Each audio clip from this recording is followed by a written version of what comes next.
Sword of Coming Chapter 922. The chapter was uploaded late, sorry. When Xiaomo was about to release his sword, a faint sound rang from the sky and the earth, like a rusty leaf falling with a strong sense of loneliness. It's really you. Xiaomo waited for the following, and after a while the voice sounded again, you all go back and the meeting will not help. Xiaomo sneered and no longer talked nonsense with the fellow Daoist who had only met a few times. He walked slowly forward and held the long sword in his hand. To the other person's true body. Xiaomo first nailed a long sword into the ground and the entire lonely world was empty, and then changed its color just like a picture scroll. Because of the age it appeared yellowish. Qin Pingon knew that the purpose of Xiaomo's sword was to serve as a temporary insurgency in the long river of time. No matter how magical the Taoist friend is, how tricky he is, Xiaomo can always use his mind to find this one he made. Time ferry crossing and then hand the sword again, only need to pull two places in one line, and it will not be completely lost. After Xiaomo took a dozen steps he waved a sword casually again. This was after the battle of Mingyue Haotsai. Qin Pingon saw Xiaomo use his sword again. The sword light is not a straight line, but like a gossamer that drifts in the wind, spreading out for thousands of miles. Xiaomo kept his sword out or leaned or slanted it up and down, downplaying it, but the sword energy rhyme contained in Jianguang became more and more majestic every time. This is the hands-on sword of an ascendant pinnacle sword repairman. The rules of Zhou Xian here are indeed a bit weird. Xiaomo's sword light is not scattered, but in Qin Pingan's vision he has lost the traces of the sword light, like being folded and bent, as if it has been following a quiet fork. Go far away. Xiaomo said heartily, my son, these fork roads are similar to the roots and leaf veins of a Chinese phoenix tree. But I can rest assured that the number of roads and the size of Zhou Xiandi's territory have an upper limit. Zhou Xiandi is even stranger than this. Xiaomo also, it's not that I haven't experienced it personally. Qin Pingon nodded, not in a hurry. That voice rang in the ears of the two again. Since it is the reunion of old friends, why bother to meet each other? Xiaomo sneered with a sword in his hand and said, I want to see this small world of fellow Taoist can withstand hundreds of thousands of swords. As long as you keep handing the sword energy and sword intent continue to accumulate, and the sword light can naturally burst out like a cone. At that time all condensed into a sword, it is a real questioning sword. It is recognized that the spirit of the world is not easy to practice, not easy to regain consciousness and slow to practice. The only advantage of this type of mountain Daoist is that if there are no natural and man-made disasters, the lifespan is extremely long, especially the vegetation and the like. Once it is in the upper five realms, the Taoist age is especially older, but it really depends on the qualifications of cultivation. It really is not. Xiaomo has a big self-esteem. Compared with his own swordsmanship, it is a world of difference. Even if I sleep for 10,000 years, I will give you 10,000 years of age out of thin air, so what? If you are polite with me, I will be more polite than you. You are not polite with me, better I will ask the sword as a thank you. The old coachman in the capital, the ghost fairy Eugene, are all considered polite people. When he arrived in Howran, he had been going to the countryside to do what he had done, so he stretched out his hand and didn't hit the smiley person, which made Xiaomo really hold back for a long time. After Xiaomo handed out more than 100 swords, he was able to pull one of the sword lights with his heart. Like a spirit snake tumbling, swaying violently on one of the roads, the sword lights splashing and exploding, like a slender galaxy instantly collapsed. The voice was silent for a moment, only to remind aloud, Qin Pingan, you'd better advise this fellow Taoist not to act like this. If the vitality of this place is hurt by the sword light, it will only affect the luck of the whole Tonggis Hao. It's hard to get back to the original state. Qin Pingan said indifferently, the two evils are the lesser of power. It's better than having a closed door. I didn't even see the predecessor, so I went back home in a desperate manner. The crux of the problem today is not how I and Xiaomo acted. It's just whether you're willing to open the door to meet guests. You and I know that your so-called recovery is just superficial, but there are actually many hidden dangers.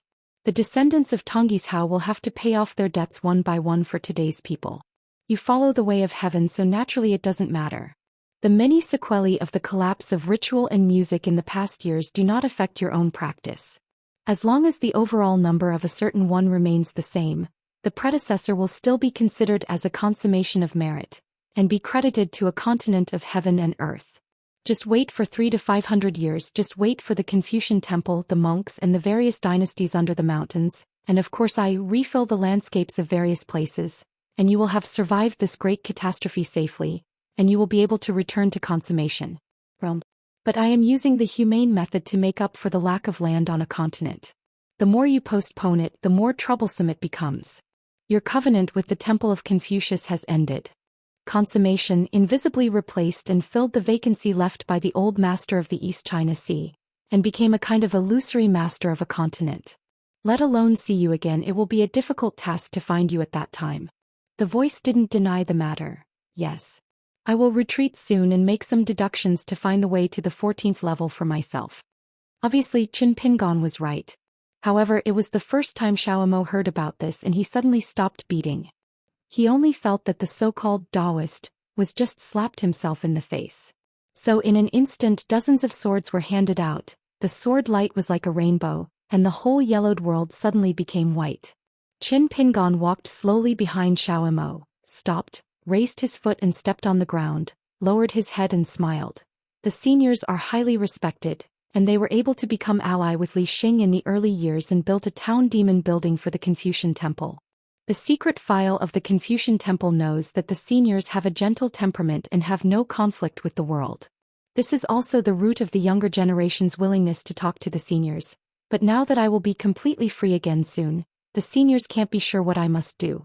It's not just something sitting on the sidelines but crossing the river to tear down the bridge, so embarrassing a junior who is less than a year old.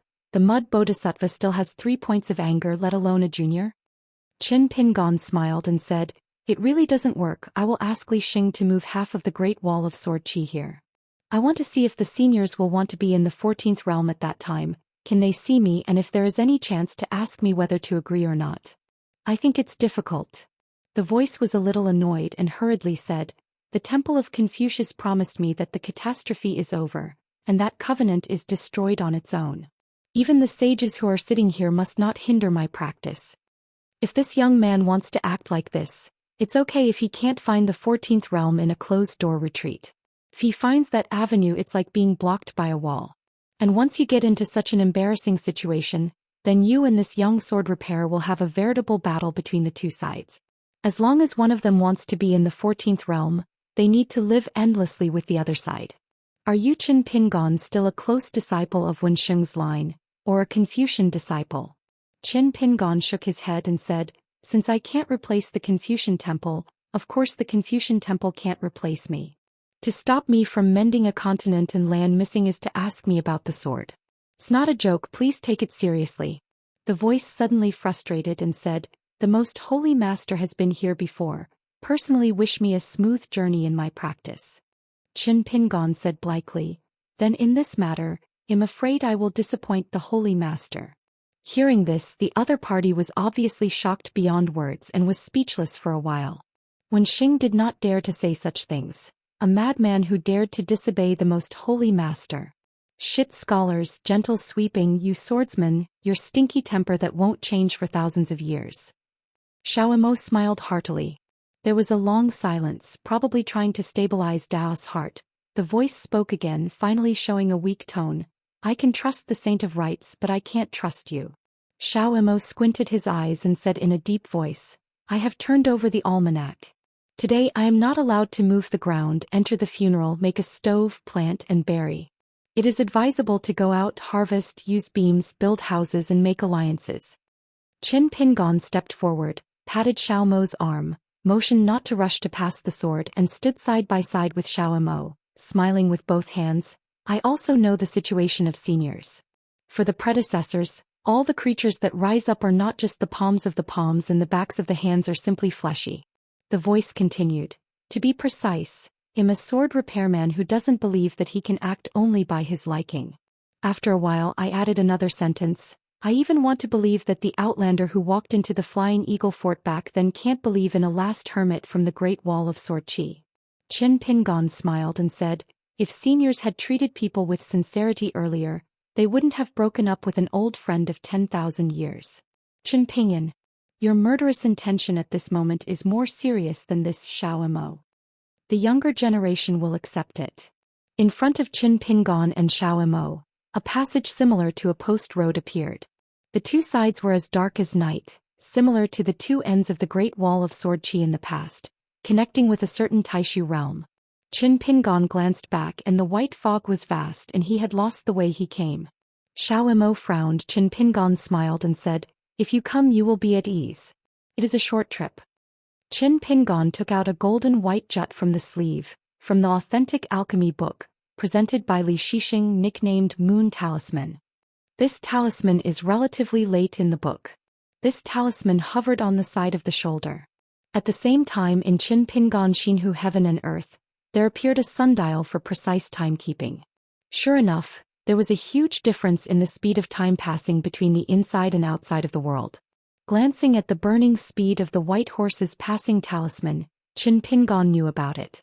In this world it may have been a year before the outside world. Tong Yezhou had only 1 day passed. Qin Pingon reminded, no matter how gracious the seniors are according to the timing of the outside world, at most 10 hours later, I must see the real body of seniors and negotiate a deal. 2 donkeys appeared out of thin air on the side of the road, probably as a means of transportation. Qin Pingon laughed dumbly, but not worried about any calculations, and directly turned over and rode on the donkey. Qingpao carried the sword on his back, tied a red wine gourd around his waist, gently clamped the belly of the donkey. His hooves began to sway forward. Xiao Mo shook his wrists and a long sword was scattered into the light of his sleeves. Xiao Mo is still dressed in yellow hat and blue shoes, holding a green bamboo stick and sitting on the back of the donkey. There are only black and white in the world, and Xiao Mo looks around like a scribbled freehand brushwork. Xiao Mo asked, "Why, son, the rest of the sword lights?" Qin Pingon complained, "There is no reason to take back the gift you gave out." Xiao Mo nodded lightly, regretful in his heart. He had already handed out 200 or 300 more swords. At this moment the picture scroll is a dusk scene. The 2 of them rode on donkeys and soon came to a hillside that appeared suddenly, came to the top of the mountain and looked far away. Seeing the narrow road, there is a simple building similar to a post house on the side of the road. The team is mighty, spreading on the mountain roads, no fewer than thousands of people, even among them are the emperor's chariots. Look at the arrogant look of the civil and military officials. Is it to take refuge from Beijing? Qin Pingon took off the sword gourd and drank a sip of wine. His eyes were like a picture of Beijing's 100 divisions rushing. There was only one person in the picture, like painted paintings. The middle-aged man had a long bamboo tube around his waist. The of the right index finger, with a slight calluses on the belly, left the crowded road alone, chewing cakes, and walking along a stream to the depths of the mountains. Qin Pingon discovered an interesting thing. If the previous Zhou Xian was an ink painting, then when he saw this man he focused on that man or what he saw in the eyes of the man, it would gradually change into a fine brushwork. The details are clear: a flower and a tree, a stream of fish swimming, all come alive with vitality, and eventually become a vivid green landscape painting, no different from the truth of the world. Qin Pingon smiled and said, "Let's keep up with this little god." In the twilight the man found a village house by the creek with low thatched eaves. There was only an old woman and a woman sitting alone, sitting opposite each other, weaving chicken coops. The old woman asked the man to eat some food. In order to avoid suspicion, the man slept under the eaves at night, tossing and turning, unable to sleep at night, so he simply took advantage of the moonlight to draw out a chess book from his arms, got up and sat down, flipped through it for a while. He began to close his eyes and concentrate, twisting his hands like chess pieces, one after another as if they were playing music. Qin Pingon took the opportunity to glance at the cover of the chess book in the distance under the tree in the distance of the hut. It was actually a well-documented and well-known chess book. In Hauran's history he was quite famous. It was just under the mountain and played against both sides. 5 rounds has the reputation of stop watching 5 rounds while sick. Qin Pingon was riding on the back of the donkey and glanced at the white horse talisman next to his shoulder, and the speed of the passage of time did not change. In fact, even if there is a monk's imperial wind overlooking the entire world at the moment, it seems that there is only this scene. It is about that the senior reminded himself that there will be a scene of the next one after the past, and when all the relevant passes have passed, both sides to meet? What is the picture? Are you thinking of delaying time so that you can ask the Confucian temple for help? Otherwise, it doesn't make much sense to invite someone to come here to help out and stop myself. And Xiao Mo asked, Master, do you need me to take a sword to find out? Qin Pingon shook his head and smiled. Be patient and watch the changes. Xiao Imo asked, is that person's identity a chess player? Qin Pingon nodded and said, seeing that the chess is not weak. The man under the thatched roof doesn't seem to be playing music at this moment, but is playing against himself. To say how high his chess power is, it seems that he can't go anywhere. Qin Pingon is quite familiar with the rules of Go's game in the world and he can memorize it by rote. What's more, there are 4 people who were born in the Lotus Flower Blessed Land. Apart from Wei Haoyang, the other 3 are Zhou Lian, Liu Baixiang and Liu Baixiang. Sui right, even if he rests in the awe-inspiring world, he is considered a master. And on the Luopa mountain there are Jing Dafeng and Shanjun Weibo, both of whom are good at this. Moreover, in the Summer Palace back then, there were also masters such as Yun Lin Junbai and Scrofulariaci Chao Dagon, all of whom were first class. National champion. Now with Qin Pingan's Go skills playing the first 30 or 50 moves with others, pretending to be a master, it's still no problem. Therefore, when teaching people to play chess in the Summer Palace, the hermit likes to call himself half a stinky chess basket. There were no lights in the room and the old woman and the woman who lived in each room started to play chess. There were no chess pieces on the board. Both parties just dictated the position of the player. There were so many long tests that at dawn the sky was white and the 2 players played. Less than 40 hands. The man had long taken out the chess pieces and chess papers from the long bamboo tube and laid them out on the ground. While listening to the chess game in the room, he placed the chess pieces on the paper chessboard. When the old woman said that he had won the 9 pieces, the woman gave up. The man became brave and knocked gently. After a while, the old woman and the woman walked out of the house. The man asked for advice and the old woman went to make a fire and cook, but let the daughter-in-law who had no more greed to teach him chess skills. Jingchai cloth the woman in the skirt only taught for less than half an hour, and said that it was enough to make him invincible in the world. Having said this, the woman raised her head and looked under the tree outside the hut. She stroked her temples and hair intentionally or unconsciously. Qin Pingon turned a blind eye to this and the woman got up and went busy. The man left and looked back along the stream. She had lost the hut and the man was confused. In an instant, Qin Pingon and Xiao Imo seemed to be returning back along a long river of time, riding a donkey again on the hillside, and once again saw the man with a bamboo tube at his waist, walking along the stream. Xiao Imo asked with a smile, does the son need to play chess to beat them to pass? Qin Pingon nodded and said, it should be. When you continue to stare at the chess waiting edict, I will go to the post road to see if I can pick up the omissions, and come to meet you again at dawn. After that, Xiao Imo continued to follow the man on a donkey, while Qin Pingan went to the road at the foot of the mountain, looking for an old official who looked like the person in the painting, wearing a purple robe and a goldfish bag. Qin Pingan casually found a conversation and chatted with the old man. In the end, he said that he was willing to pay a high price to buy books, but the old man declined, saying that it was those boxes of books that had been kept for a long time and it was not easy to make money. Without saying a word, Qin Pingon knocked over the book boxes on the carriage to the ground, and then stretched out his hand. There was a breeze. After all the books were spread out except for the cover, they were all blank. As for those characters, carriages and horses, it seemed that they had fallen into a static state. Qin Pingon stood there, shaking his head and smiling. The mountains and rivers are barren and the predecessor's collection of books is still a little short, so that it is impossible to do it. After that, Qin Pingon had no interest in exploring. This kind of fake little world is too thin with bones and no flesh and blood. How can we talk about a deeper level of energy? Ride on the donkey on the side of the road again to find Xiao Imo and the hut.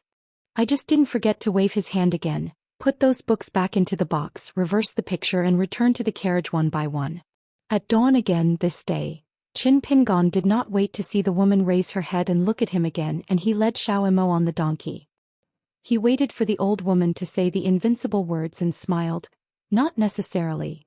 Arrived at the boardwalk under the eaves and smiled with the chess waiter. Borrow chess pieces and chess paper with your husband. After that, Qin Pingon played a game of colorful cloud scores played by his senior brother Cui Yang and Jing Juzhong. But today Qin Pingon, of course, pretended to play chess with Jing Juzhong and invited the opponent to continue the game. The woman was dumbfounded and the old woman also muttered to herself, is the chess of future generations already so high? Qin Pingon looked at the chess game with sleeves in both hands and said seemingly casually, If you want to come to the world, you always go to a higher place. The old woman nodded and smiled, and the woman also raised her hand to stroke her sideburns, smiling at the green shirt guest who had no hosta. As soon as Qin Pingon said this, the scene of the world disappeared, leaving only one ancient chess book in the corridor and inside the house. Qin Pingon glanced at it and put the 2 chess books in his sleeve and laughed. Xiaomo turned his head and glanced at him. That fellow Daoist, why didn't he even take the donkey away? Qin Pingon patted Xiaomo on the shoulder and praised, "No wonder we can be worshipped by Leopashan." After that, the 2 of them walked on foot because there was a wider official road at their feet, with rice fields on both sides, which looked like autumn harvest time. Suddenly, a rider passed by behind him, and when he went to the distance, Xiaomo looked into the distance, and soon there was an additional hostel. Before that ride, the young man in short brown clothes was riding a green horse, and he looked like a poor scholar. However, Qin Pingon took a few more glances, only to find that this man was prosperous in his official career. Human Weather, in short, is a noble man who deserves to be the prime minister in his fate. When Qin Pingon and Xiaomo walked into the roadside hostel in a hurry, they found the young man sleeping soundly with his head resting on a celadone, and a smiling old Taoist priest sitting beside him, sitting on the steps. Leaning against a large package. If you are used to reading Jiguai novels and you encounter such a worldly expert, then you should consult the longevity technique. The host seemed to be steaming the rice, and when it was about to be cooked, a scent wafted out of the stove room. Qin Pingon folded his fists and smiled and asked, "Dare to ask the old god, where does this official road lead?"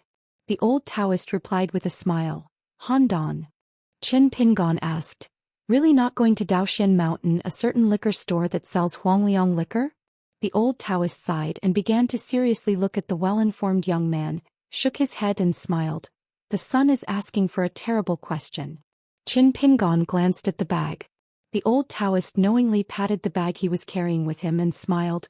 "There is nothing else, just a bunch of depressed bags full of complaints, so I won't open it for the son, lest there be a miasma." The veteran Taoist glanced at the young scholar who was still sleeping on celadone. After taking his gaze back, he glanced at the road outside and exclaimed, "There is nothing else to ask for, just for the meaning of the Taiji book. There is no other person. It is Handan Road. Left person." Qin Pingon smiled and got up immediately, took 2 steps back and said, "Junior Qin Pingon, pay homage to Lu Zhu." The old Taoist priest named Lu Zhu by Qin Pinganzun waved his hand, motioned to sit down and talked and asked, "Zhong to Shenzhou Liang Shuang, Mr. Zhiliza Fire Dragon, Taoist's son, the mysterious capital of the Qingming world, have they ever broken territory?" Qin Pingon shook his head and said, "Never broke the border." The old Taoist sighed and looked up at the sky. "The spirit is too weak and the way is beyond the sky. The 5 elements are so angry that the sun and the moon are square inches." Qin Pingon sat cross-legged and smiled and said, "The wine flows into the big river and people climb the yellow crane tower. The Taoism is brilliant and the past and the present are different." The old Taoist shook his head in surprise and smiled, "Pour a piece of cake and relieve one's sorrow." Qin Pingon curiously asked, "Does the old generation have a relationship with the Huangliang kingdom of Aquarius Island?" The old Taoist nodded and said, "Poor Dao's native place is right there. It's just that I left home and wandered very early. On the contrary, I spent more years in the Qingming world than my hometown." The old Taoist immediately smiled and played with a taste. If the poor Dao in the early years was mixed with the sword of the cicada, the man surnamed Qin might not be able to retreat. Qin Pingon does not comment on this. In fact, this is a kind of said one offends two at a loss. Qin Pingon asked again, "Has the senior ever met an old tree spirit?" The old Taoist thought for a while, nodded and said, "By chance I have pointed it to some practice." Before Qin Pingon was involved in the discussion of the Zhongtu Confucian temple, he wandered through more than 30 houses in the Yuanyang Zabrozhai. Li Huai, who was with him, only picked one favorite object, which was a bonsai, a fist-sized stone and a seal carving. The word, mountain immortal, can of course also be regarded as Xianxia. There is a pocket-sized old willow tree entrenched at the root of the mountain. Under the tree stands an old tree elder looking at the sea. He looks like an old man, only 3 inches tall, old and temperamental. Even bigger, claiming to be the old heavenly sovereign from the south of the city, there seems to be a ban on the immortal family, suppressing the realm. When the old man saw a customer, whenever he had the intention of buying, he began to curse with his arms on his hips, spitting and persuading them to rise in the daytime. Later, I heard Li Huai say that this old tree spirit said that he had seen a sword immortal with the Taoist name, Pure Yang, in the early years. One after another broke the border. This kind of speech can be heard halfway through. Sure enough, the old tree exactly has a relationship with the Taoist name, Pure Yang Luzu. Qin Pingon asked again, "Old seniors and that burden?" The old Taoist laughed and said, "Good vision, poor Dao and the ancestor of the Burdens High can be regarded as old friends." The scholar woke up in a daze and just had a dream of enjoying the glory and prosperity of the world. At this moment he looked around blankly and saw that the old Taoist priest was still sitting beside him, and the lodge owner was still unfamiliar, but it was more than just before.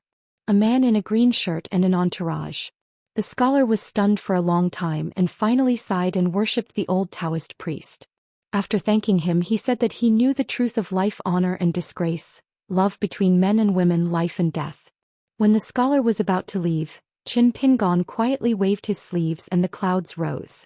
Suddenly, on the open space in front of the hostel, there was an old locust tree with dense branches and leaves and several acres of clear shade. The scholar was dizzy as if he was still in his dream, and when he looked around he no longer saw the old Taoist priests and the green-shirt guest. He saw a green oil trolley driving out of the hole of the big locust tree and driving 4 tall horses. There is a purple-clothed messenger holding a jade what, kneeling down to the scholar, claiming to be from a neighboring country. His Majesty admires talent. The scholar is agitated, but there is still a little bit of uncertainty. The figure drew up the curtain with a slender jade hand. The girl's country was beautiful, and she and the scholar had an affectionate eyebrows. The scholar suddenly flickered, and when he was indecisive, the beauty looked resentful and bit her lip. The purple waiter fell on the ground and spoke earnestly. The scholar finally moved forward and boarded the car. Suddenly, all the green oil trolley, the purple-clothed waiter, the national beauty and the big locust tree all turned into smoke and dispersed. The scholar fell to the ground, rubbing his butt, aching. It was finally decided that it was not a dream now. The old Taoist suddenly laughed with his palm. Wonderful. At the same time, Qin Pingon and Xiaomo also replaced a landscape painting, but in Qin Pingan's heart lake, there was a ripple in the heart of the old Taoist priest, saying that a certain place in Huangliang country left a sword art. Qin Pingon and Xiaomo came to a place where the heat was rising. There was a drought. There was no rain for 3 months, the rivers and lakes were dry, the grains were not harvested, and the land thousands of miles away was full of vegetation. Qin Pingon performed a water technique to lower the rain, but after offering the magic technique he would return to the original place, and if he wanted to protect himself from the wind he would just go back in time. During the drought season there was no harvest and the people's logistics moved. Along the way the bones were full of bones and the eyes were full of terrible human tragedies. Before encountering a group of women, children who were about to fall dead on the way, Qin Pingon squatted down and gave them drinks and food. It only slides through the throat and intestines and falls straight to the ground. Qin Pingon was squatting on the spot and did not get up for a long time. Xiao Imo comforted, "Hi son, they are all fake." Qin Pingon nodded and shook his head. It used to be true. After getting up and rushing on the road again, Xiao Imo glanced at the son's face and it was no different. Later I encountered a county town. Someone in the city opened warehouses for disaster relief. It had been many days since they had set up a porridge shop. However, a group of gangsters who heard the news rushed past. By the time Qin Pingon entered the city he was already like a purgatory on earth. Inside the family portal where all the houses were dead, there was a young man who fell in a pool of blood, with tears on his face, and turned his head hard to look at an old man who was hacked to death. The young man and his father repeatedly said that since ancient times disaster relief needs military guards. Why don't you listen? Why don't you listen? Qin Pingon sat on the courtyard steps covered with blood and corpses, stood up and came to the young scholar trying to hold his hand gently, but it was an afterimage, but Qin Pingan's hand still hovered in place. Whispered softly, "Don't be afraid. For you good people walking through this world is already walking through hell." After that I walked out of the county town and Xiaomo came to a dry river on the outskirts of a state town. Officials with chapped lips were praying for rain, but the folk custom of the Dragon King was doing in the city. Qin Pingan squatted on the other side of the river, reached out and grabbed a handful of broken soil. He listened to the official's hoarse voice praying for rain. After reading it, he started from the beginning. After Qin Pingon got up, he shrank and walked to the other bank of the river, standing on the other side of the river. Next to the incense case, he took out the pen and paper and helped rewrite a prayer for rain. After handing it to the yellow-faced official, the latter, with the mentality of a dead horse as a living horse doctor, was about to recite the prayer for rain, which was incompatible with the etiquette system. Just after reading the beginning, the official looked hurriedly, turning his head and looking at the man in the green shirt as if asking with his eyes, "Is it really okay? Will it really not cause more disasters?" Because the content of praying for rain on that piece of paper is too disrespectful.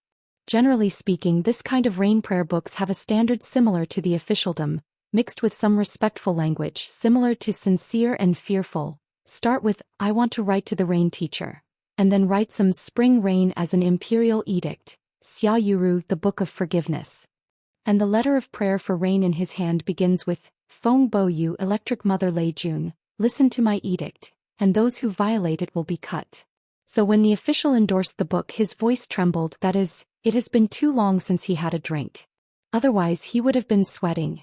When he finished reading that rebellious prayer for rain, the official felt relieved and suddenly fell to the ground.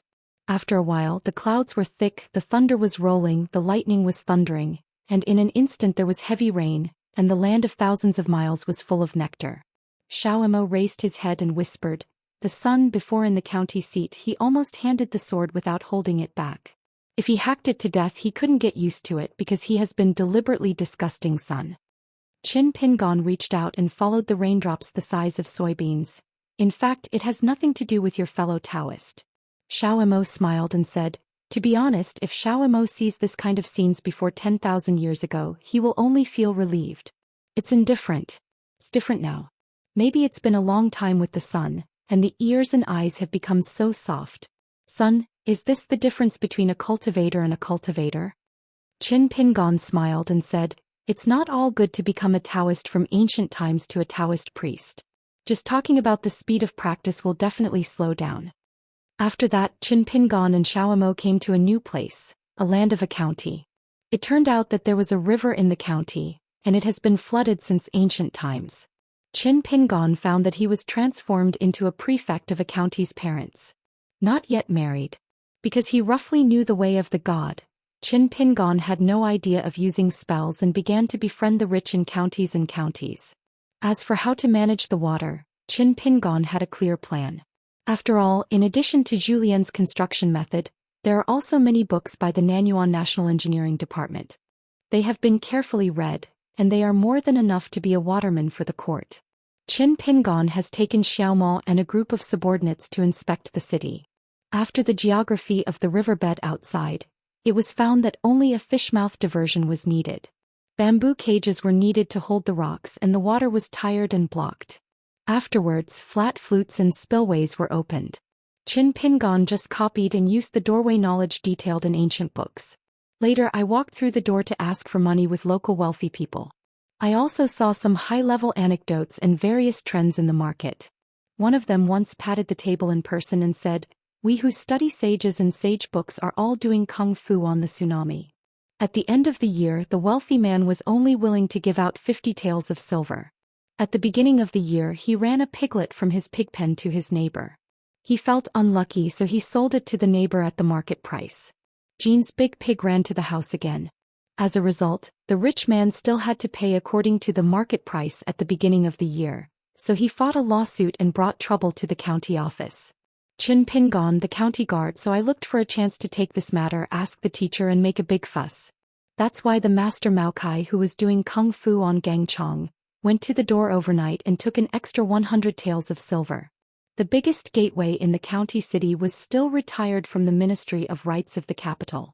He had no children at his knees and only had a daughter.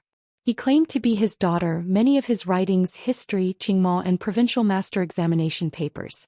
If it were a son, dozens of champions in Jinshi would have been hit early.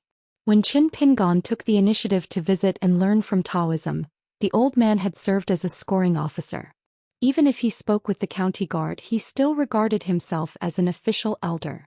He said that the imperial examination system is well done and it's up to you. Things are all a whip and a mark, a slap and a palm of blood. But if the imperial examination essays were poorly done, and the lack of fire was not enough, whatever you do will be wild fox zen evil spirits outside.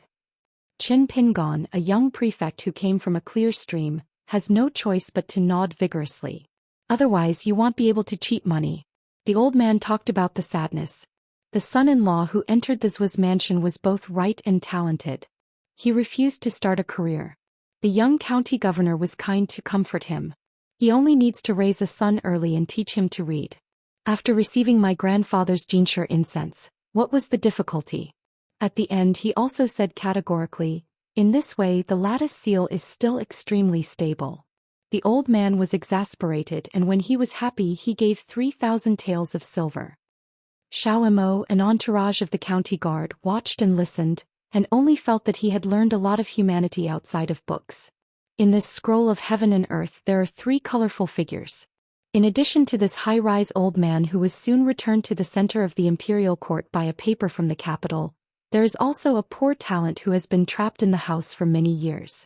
The last one of the old man of the cooked food case is the old man Maokai, who has a wealth of money and ran away a pig at the beginning of the year and a big pig at the end of the year. When the old man moved back to the capital with his family, the old man became black and white, but when Qin Pingon completed the water conservancy project, there was no more worries about water and waterlogging in his jurisdiction, and he was commended by the imperial court, but he was found brother Maokai and Xianxia are still in color. Qin Pingon thought about it a bit and had to visit the latter's house in a private visit.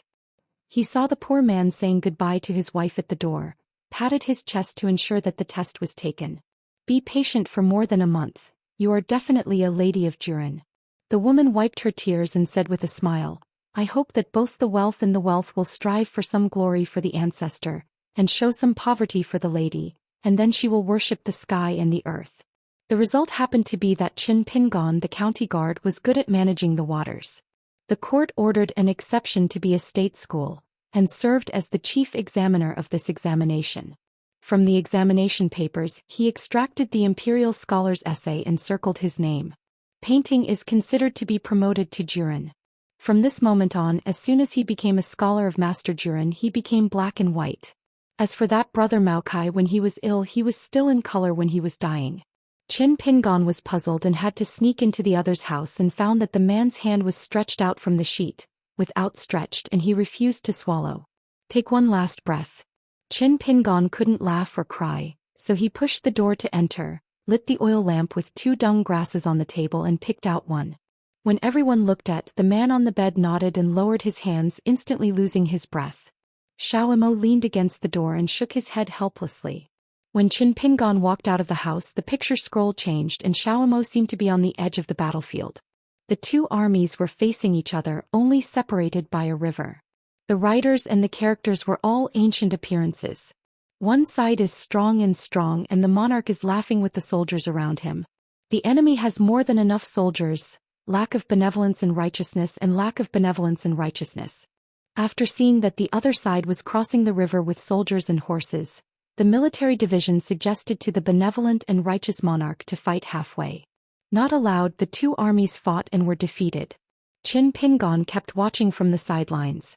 After the 2 scrolls were restored to their original shape, he went to the army and came to the car with the only colored figure. The latter asked, "Is the widow wrong?" Qin Pingon was silent with both hands hanging over his sleeves. How do the history books of later generations say that there are no people? Qin Pingon remained silent. Don't talk about history books. Where's the marketplace? What about barnyard official history? The monarch was full of sadness and tears. He patted Chaisher repeatedly and said in grief and anger, "There must be a good thing, right?" Qin Pingon still did not give the answer directly. The right thing, the good thing, the immediate thing, the behind the scenes, the current, the eternal, are mixed together. How can we distinguish clearly? What's more, you are not a cultivator. In your position you must always take care of the safety of the people of a country. As a battle master you must always win the battle before you. This subjugated nation prince shouted benevolence and righteousness several times and his figure disappeared. After that, Qin Pingon and Xiaomo met a lot of weird people and things. The 2 wandered in a flat boat on a moonlit night, drifting unsteadily with the water. When they reached an ancient bridge, they saw a picturesque small building standing close to the edge of the water. It turned out that whenever there was a clear breeze and a bright moon, a woman's ethereal figure could be seen between the curved sills of the corridor. Wandering and leaning, lingering and afflicted, throwing money into the water. Further on, thousands of miles away, Qin Pingon finally saw a handsome young man with a colorful stature. In the busy market, he let his servant kneel and sit on his back, ordering the book boy to play the flute and the crotch servant to work. When Luan He flew, the servant started a little bit slowly. The son was dumbfounded and he couldn't make a sound of tears. So he got up and ran wildly, jumped into a pond next to him and committed suicide by throwing water. But he was quickly picked up by the servant and kept dropping. Qin Pingon asked Xiao Mo to do the work to help deliver the letters. For such a gifted and beautiful woman, even if the feelings are true, Qin Pingon does not bother to be the matchmaker. After arriving at a mountainside, an old monk brought a young novice down the mountain and met a woman. The old monk only said that the tiger at the foot of the mountain can eat people and cannot be approached and must be avoided. When he returned to the mountain, the little novice monk looked calm, touched his little bald head and said to the master, "I don't want everything, I just want the cannibal tiger under the mountain, and I always feel reluctant to let him go." Qin Pingon held back a laugh. After returning to the ruined temple in the mountains, the old monk actually chopped the wooden Buddha statue for firewood when it was cold, and immediately started to build a fire to warm him, turning his head to look at the scholar in the blue shirt who had gone to Beijing to take the exam. Qin Pingon shook his head and said, "Monk, you do it, I can't do it." The old monk asked why he couldn't do it. "Isn't it true that you never worship Buddha?" Qin Pingon just didn't move. So the master and apprentice went down the mountain and the old monk returned to the temple to chop the picture scroll of the Buddha statue and burn wood. In the end, Xiao Mo couldn't stand it anymore and couldn't help but talk to the old monk. The old monk stood up and smiled, bowed his head with Xiao Mo, folded his hands together. After the rain, Dao met an old woman, ragged and straddling a steed, with gorgeous saddles and bridles, which seemed a bit nondescript. The old woman looked kind, stopped her horse quickly and asked softly, "Where is the son?" Qin Pingon said that he was going to visit relatives in the suburbs. The old woman said, "The road is too long and there are many tigers. It is better to let me go to the humble house for a temporary rest and leave early the next day so I have to be calm." Qin Pingon thanked him. The old woman rode a horse and walked slowly, leading the two of them along a secluded path for about 3 or 4 miles. The light in the forest was faintly visible. The old woman pointed at the light with a whip and said with a smile, "The house can be described as the 4 walls except for the wooden bed and table, only a lantern hung on the wall." A woman slowly raised her head, plucking her temples, and her face was bleak. After that, the old woman's hospitality was quite plentiful, all of which were fish, but to replace pots with pots, Qin Pingon and Xiao Mo need to fold branches as chopsticks. But the fish and rice are cold, which is difficult for ordinary people to swallow, but to Qin Pingon it is nothing. After the meal, Qin Pingon sat at the table. The earth was rugged and the table was slanted. Qin Pingon went to the woods outside the house, chopped firewood to make blocks and cushioned the table legs. The old woman thanked him, and the woman caught the lamp lice. Qin Pingon didn't ask Chinku people why the food and hospitality were so great. He just took out the dry tobacco sticks and began to swallow the clouds. The woman stared at it several times and she still wanted to talk. Qin Pingon asked, "Dare to ask the old mother what time is it now?" The old woman replied with a smile, "Just after the Chinese New Year, the previous meal was delivered by the host." Qin Pingon nodded suddenly and got up to leave, because there was only one room and it was inconvenient to spend the night, but he only said that he was in a hurry. The old woman couldn't keep it, so she said, "The son has traveled more than 50 miles along the previous road. There is an inn. My husband is working there. He is hunched and lame. He is easy to recognize. I begged the son to be annoying. Urged him to send some copper coins back in a hurry, only that he had enough food and clothing at home." Qin Pingon and Xiao Mo left the forest house. If there is no accident, look at this place at dawn, but see the ancient mound slumped, half dumped in the thorns of basil. The two of them did not rush, walked to the inn on foot and passed a large-scale tomb halfway the pines and cypresses. It was dawning and I saw an old man with a hunchback and lame, claiming to be an official's tombkeeper, working as a part-time job at the post station, and his wife was the servant girl in the official's house when he was alive. The old man said he wanted to borrow money. Go to the fragrant candle shop that specializes in fun business and buy some paper money. Qin Pingon took out some broken silver and gave it to the elderly, reminding him not to forget to buy paper money, house carts, horses, paper clothes and other things at the incense candle shop. It is best to ask the shop for a paper cigarette stick, together with tobacco was burned together. Xiaomo looked at the back of the old man staggering away and asked in his heart, "My son, does this well-informed fellow Wutong Daoist already know my pseudonym and Dao name now?" The pseudonym is unfamiliar and the Taoist name likes candles. Since it is the birth of life, it is also the birth of living beings. Qin Pingon shook his head. That fellow Daoist's intentions may have more meaning. After waiting for a while, the old man burned paper money and other things in front of the grave as agreed, and Qin Pingon and Xiaomo also changed a picture scroll. It was actually an ancestral temple. Above the incense case there was a covenant oath. The two words above, one as solid as a rock and the other erratic. Look at the content. The former is a woman's oath showing colorful, but the man's oath, such as the flowing water, was undulating, but it was pale in color like ashes. It turned out that it was a local infatuated man and woman who often came to this temple to swear. If either party violates the vow, it will be held by the gods and convicted. Xiaomo raised his head and glanced at the two deity statues in the temple, one high and one low. The taller painted deity is the face of the young master, and the lower one is the face of Xiaomo. Xiaomo smiled. He hasn't seen him for 10,000 years. This fellow Taoist just learned these fancy magic techniques? Qin Pingon took the oath to testify with self, sighed and looked into the distance. With the magical powers of a party of gods, it is undoubtedly the infatuated woman and the grief. The former has died by vomiting blood and became lonely. Soul, wild, ghost. The corpse stopped in a Taoist temple and the man who was a little clever had moved to the land of Jiangyi. He had already married and established a business and he had clung to high branches. A concubine of scholars.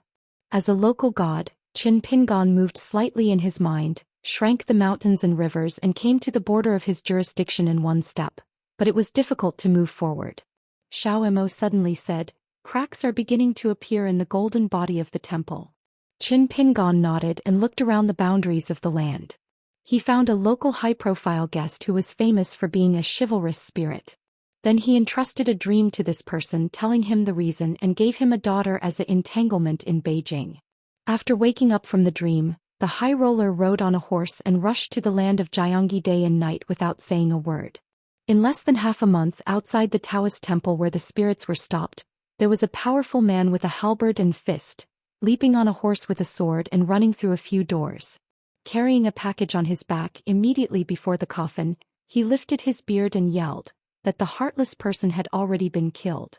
Then Wuxia unwrapped the package, loaded with a head, threw it out hard and rolled off to the ground. It was the head of the grieving man. The female ghost wandering outside the Taoist temple with dim tears, and the tyrant who left on the horse, gave a blessing, gratitude, and then turned to the two local gods in the Taoist temple and bowed down to thank you. After that he changed his identities and became two literati who visited friends.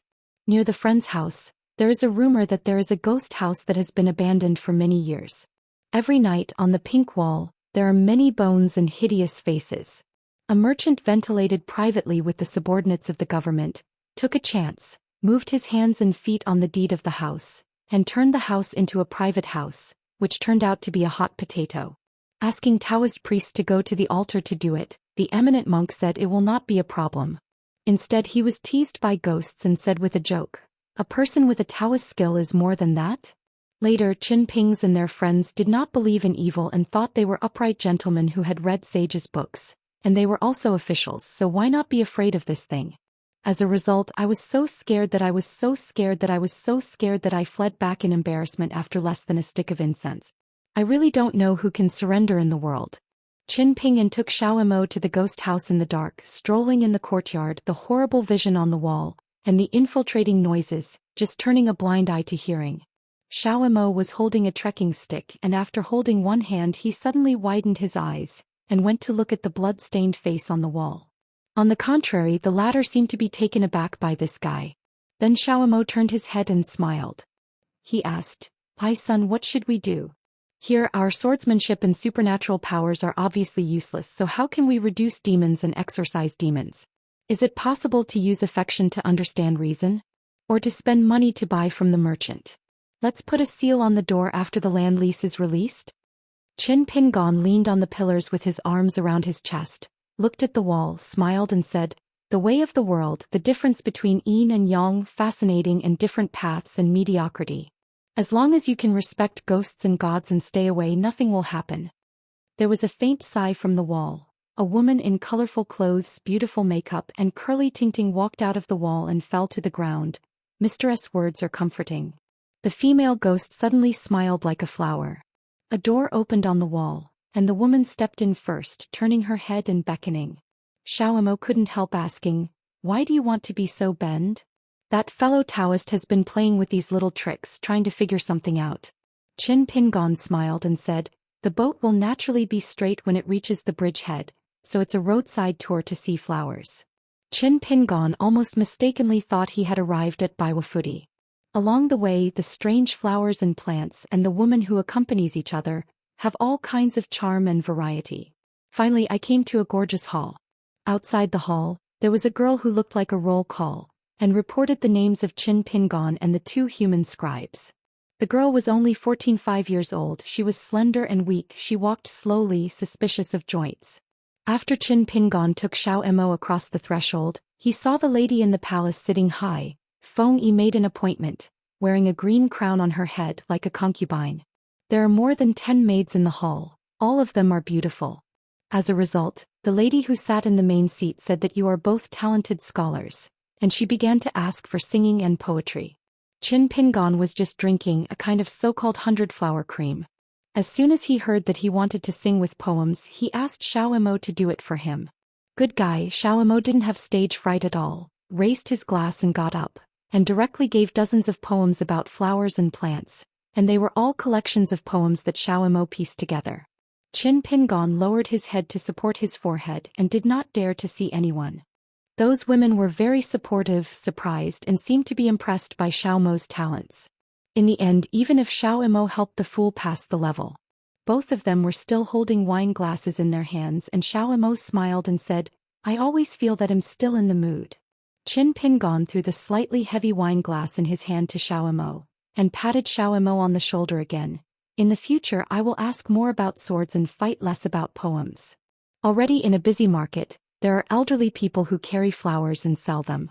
They are white and red, very cute. When the sun was warm, the old man unloaded his shoulders, took out a fan and fanned the breeze.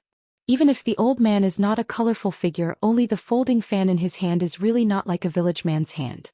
Above the fan there is a fan. Poem.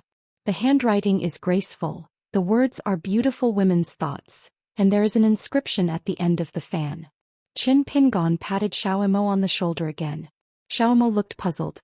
Qin Pingon smiled and said, "Isn't it still unfinished? By coincidence, I have memorized so many books, learned a lot of knowledge, and learned a lot of things at a fair price. The next step is to use it." Xiaomo was puzzled, but Qin Pingon looked more pretending to be stupid and smiled. "Don't be stunned and quickly ask the old man the source of the fan. If I pretend to be your entourage, you will say that you are the scholars who came to Beijing to rush for the exam. Maybe there will be a wedding night in the bridal chamber waiting for you." Xiaomo glanced at the fan, frowned, then shook his head. "This young lattice poem is really like Xiaomo's," Qin Pingon said with a serious face. "Xiaomo, what's the matter? Are so many talented scholars and beautiful ladies' novels in vain? This kind of poetry sings and praises each other's poems and must not be added. To portray talents and beautiful ladies we must say their poems. No matter how well they are written, novelists have to write many good poems for them." Xiaomo's head was as big as a dustpan. After that, as the sun said, he was almost going to spend a candle night with a young woman in the bridal chamber, but in the end, the two parties exchanged the token of love, which was regarded as an affair and passed this level.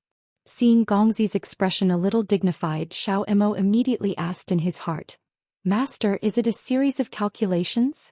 Qin Pingon shook his head and said, "It's not a calculation, it's a shame." After that, Qin Pingon became the king of a country in a peaceful and prosperous age. He acted absurdly. He had just given a talented young girl as the champion. There was a constant stream of people seeking calligraphy and poetry. During the period of the girl, I saw one in the building. The young scholar who waited hard because of his lameness, he used subtle words and sarcasm. The scholar was born a tycoon, but he didn't know what the young girl meant to be teasing. Made a big joke from then on, holding a grudge, dropped the glass and said furiously, "Did the daughter of the living prime minister bully me, the son of the dead prime minister?" This person kept planning, causing the girl's portal to cause a series of misfortunes. Fortunately, her father was a high-powered official and was also a leader of the Qinglu. It was still difficult to settle a series of disturbances and waited until one day.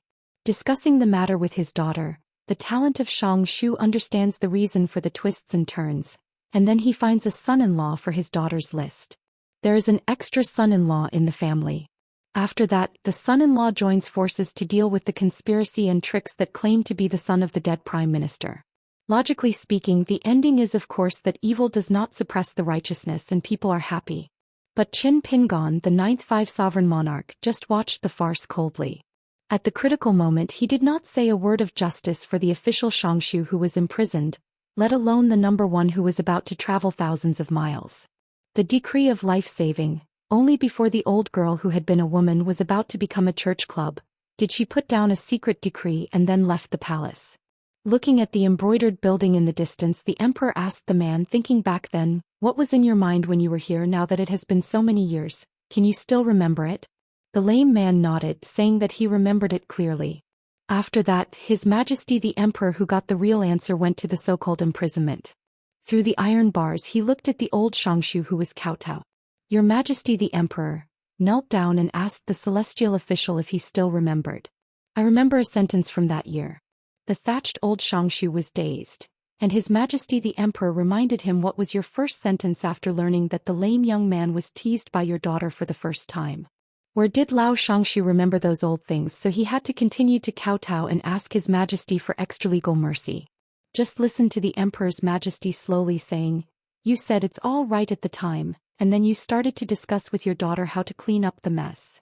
Lao Xianxia raised his head, becoming more and more at a loss. Where did he go wrong?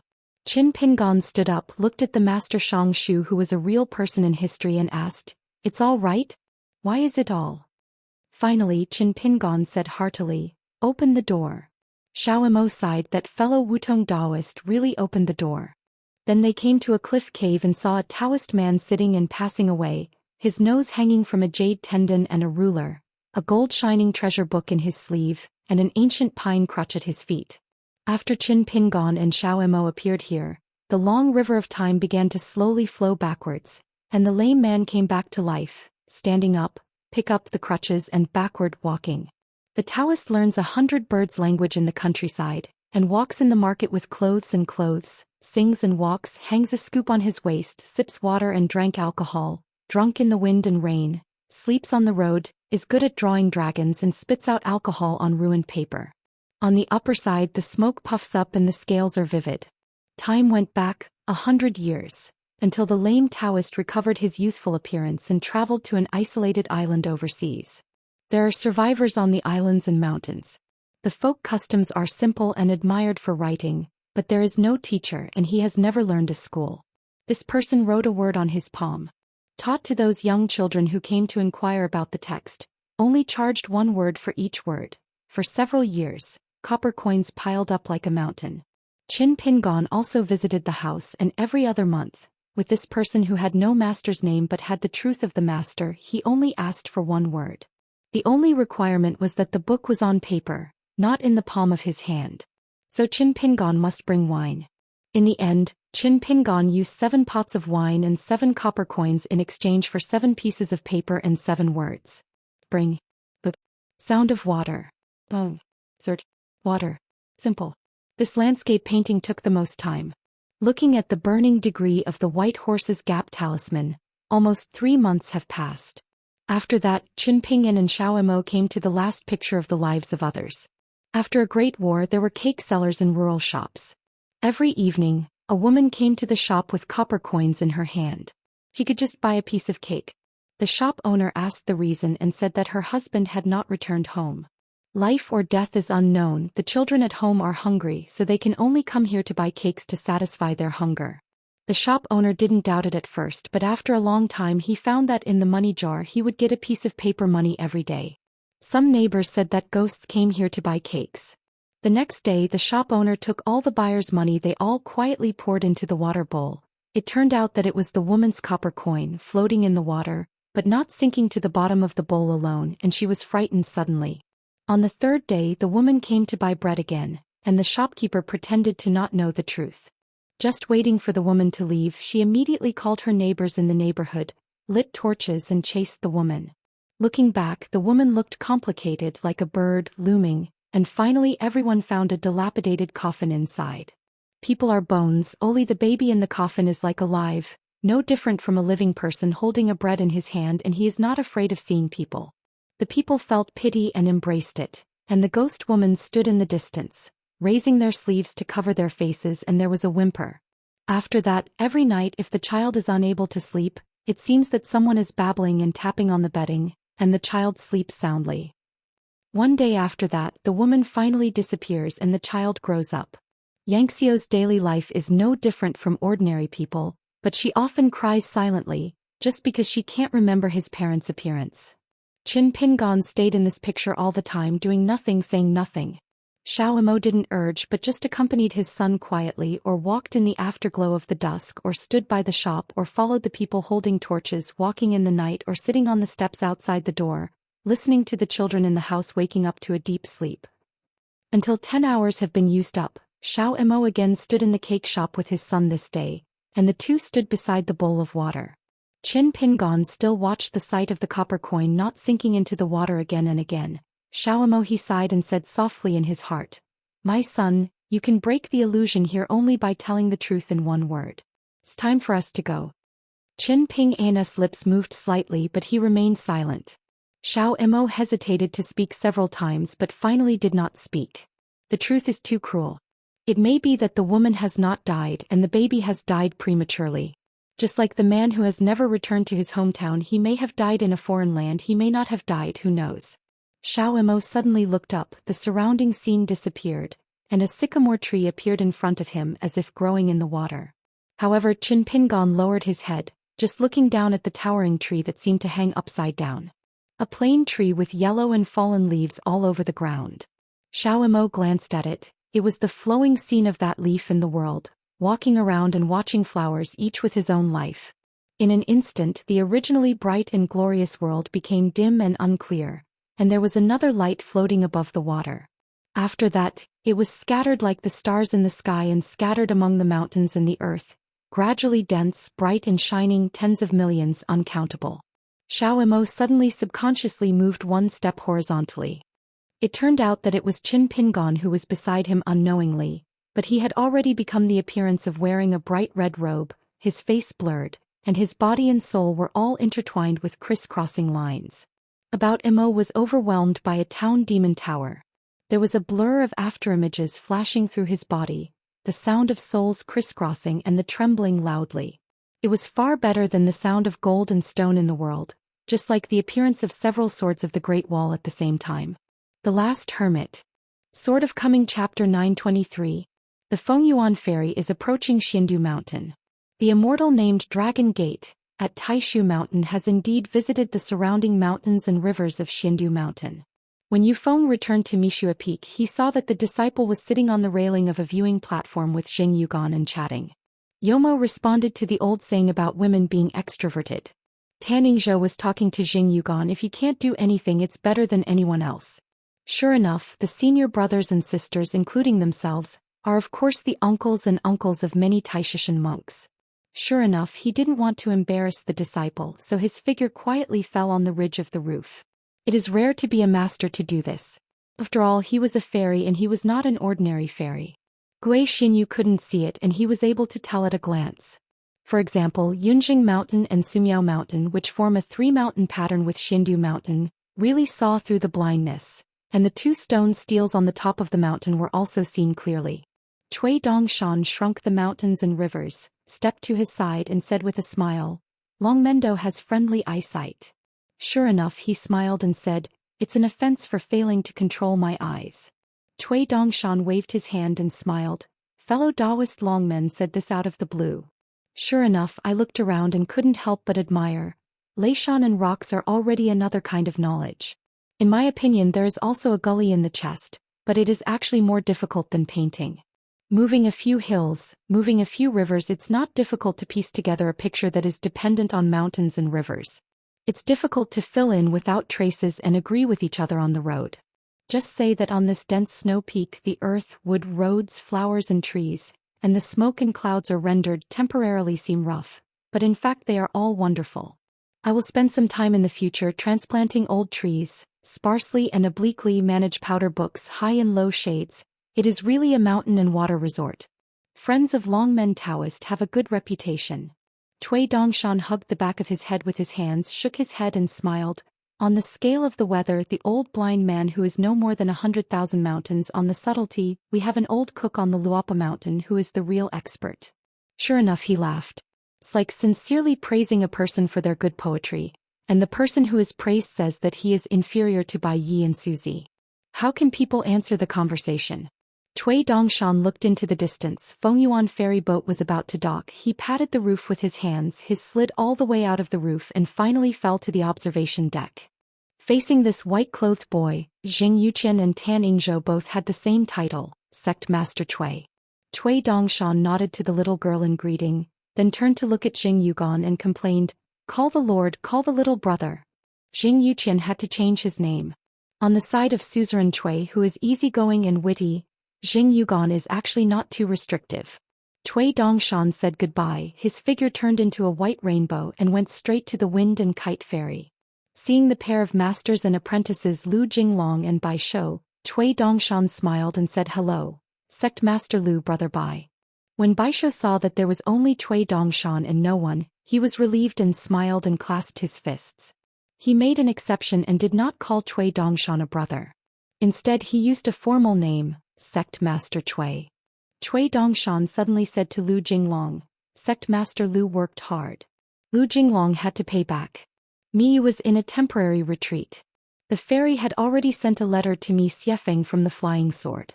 Cui Dongshan asked in his heart, when will Sect Master Lu retreat?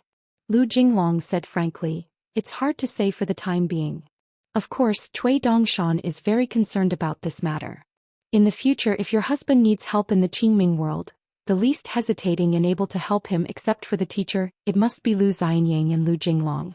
Maybe a Zhang Shanfeng will be added, but this high disciple who is lying on the top of the mountain, he seems to be really not anxious about the matter of breaking through cultivation.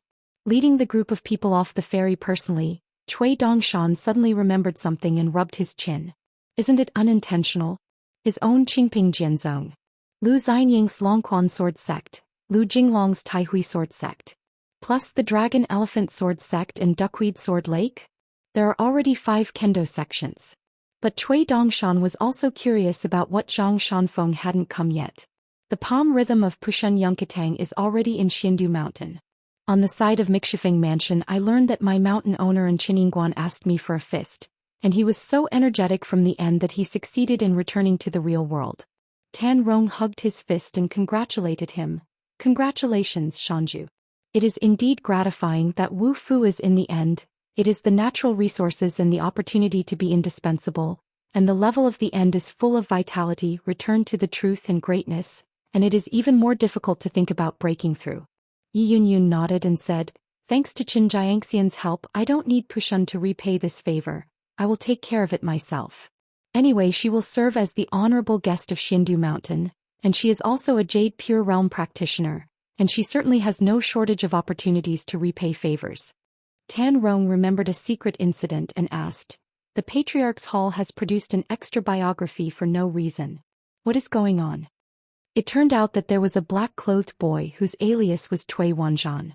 Under Tan Rong's secret arrangement, he had used a relatively unobtrusive method to become the latest disciple of Yunkatang. He claimed that Cui Wanzhan was in the 6th realm. Pure Takeo. Tan Rong had previously received a secret letter from Yi Yunyun. Although the master of law was confused, he could only do so. This kind of thing, logically speaking, does not conform to the ceremonial system of the Patriarch Hall. After reaching the Mishua peak of Xindu Mountain, Tan Rong knew that the young man turned out to be the first sect master of the lower sect of Luapa Mountain. Yi Yunyun shook her head and said, "Don't ask." Tan Rong stared and he was about to break the casserole and asked to the end, "Is it true that my Pushan's hang law is a decoration? There will always be a day when things will come to light. You might as well watch the changes in Tanzhong law. Anyway, it's not a bad thing." Xue Huai hurriedly helped warm up the field and said with a smile, "It's just that sect master Cui took such a weird pseudonym Cui Wanzhan." Yi Yunyun thought for a while. Like Jin Jiazhou, there is a long-standing martial artist who has been famous for a long time, nicknamed Han Wanzhan. Tan Rong had to put down his doubts for the time being and nodded. "I heard a friend on the mountain say that his real name Han Guanghu is the top spot in Tako Ri of Jin Jiazhou, or a dynasty general of Zhengua. Han Guanghu is one of the people who presided over the battle in the terrible war in the mountains and rivers. He lined up his troops and was very well organized. In the end, together with the born sword fairy Su Jun, he stopped the frustration. Wanyan Laojing, I heard that Han Guanghu was seriously injured because of this and fell into a state, so he was unable to participate in the proceedings of the Confucian temple." Xue Huai sighed, "I'm also a man. The sequelae of a pure samurai's fall is greater than the aftermath of the fall of a qishir." Tan Rong suddenly said, "Is that Han Guanghu who assisted and dismantled the six-term monarch?" It's no wonder that Tan Rong is lonely and ignorant. Tong Yezhou was already blocked from news, and Pushun Yunkatang was notoriously disliked to inquire about Shan's foreign affairs. At the beginning, even the neighbor Aquarius in the north, the monks on Tonggishao Mountain, at least had heard of some hills. The southernmost old dragon city, the Zhuing dynasty, which had more sword repairs, belonged to Baiyu together with Taiping Mountain. It is estimated that no matter how many times it grows, it will be completely blinded. The only monk who knows his name is probably the rebellious and unruly literary saint leader, embroidered tiger Cui Yang. As for the Wufu Song Chongjing of the Dai dynasty, it was only after he reached the end that Tong Yezhou began to hear about it. Tan Rong suddenly took out a Xianxia mansion report from his sleeve, and slammed it on the case in front of him. "Shanyu, let's talk about it. Except for Sect Master Cui, how many things are you hiding from me?" Xue Huai's face was stern and he tried not to laugh out loud. Tan Zhonglu's temperament is not small today. Tan Rong pointed to the Di Bao and said angrily, "It's a big matter. What is it to hide from me? My discipline is really okay. I got a Xianxia mansion report from Daquan Tayedu Taoyuan Other Industry. This is because Tan Rong came to Xiandushan by ferry. I only learned about it through the hands of friends. Generally speaking, Howren's diaries given by a Zongzi Xianfu are more particular.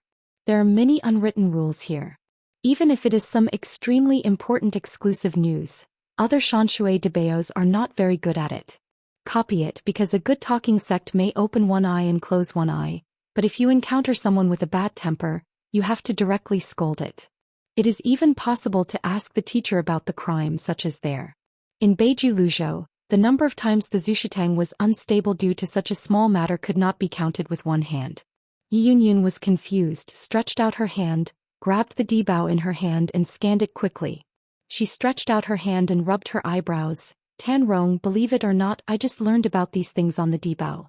If you hadn't used this diary report, I would have been kept in the dark even if I had attended the ceremony of the Lower Soul Mountain sect and became the famous guest of Qingping Sword sect." Xue Huai became very curious at once, and when he and his master were about to come to the report, he suddenly widened his eyes, his expression dignified, and his heartstrings became tense in an instant. Tan Rong saw that the expressions of the two of them did not seem to be false. "Shandu, in the future, we will not be blind to the world in Pushun anymore." Yi Yunyun nodded and said, "Jinghua Shuiyue and Shanshui Dibao will be given to you to take care of them in the future, asking people to give them and asking for money." Tan Rong asked in a low voice, "How did Qin Jianxian do it?" Earlier in Pushun, from the first sight of Qin Pingon, Tan Rong thought he hadn't underestimated him at all. Yi Yunyun glanced at this self-rule. "It was the barren world I went to, you ask me?"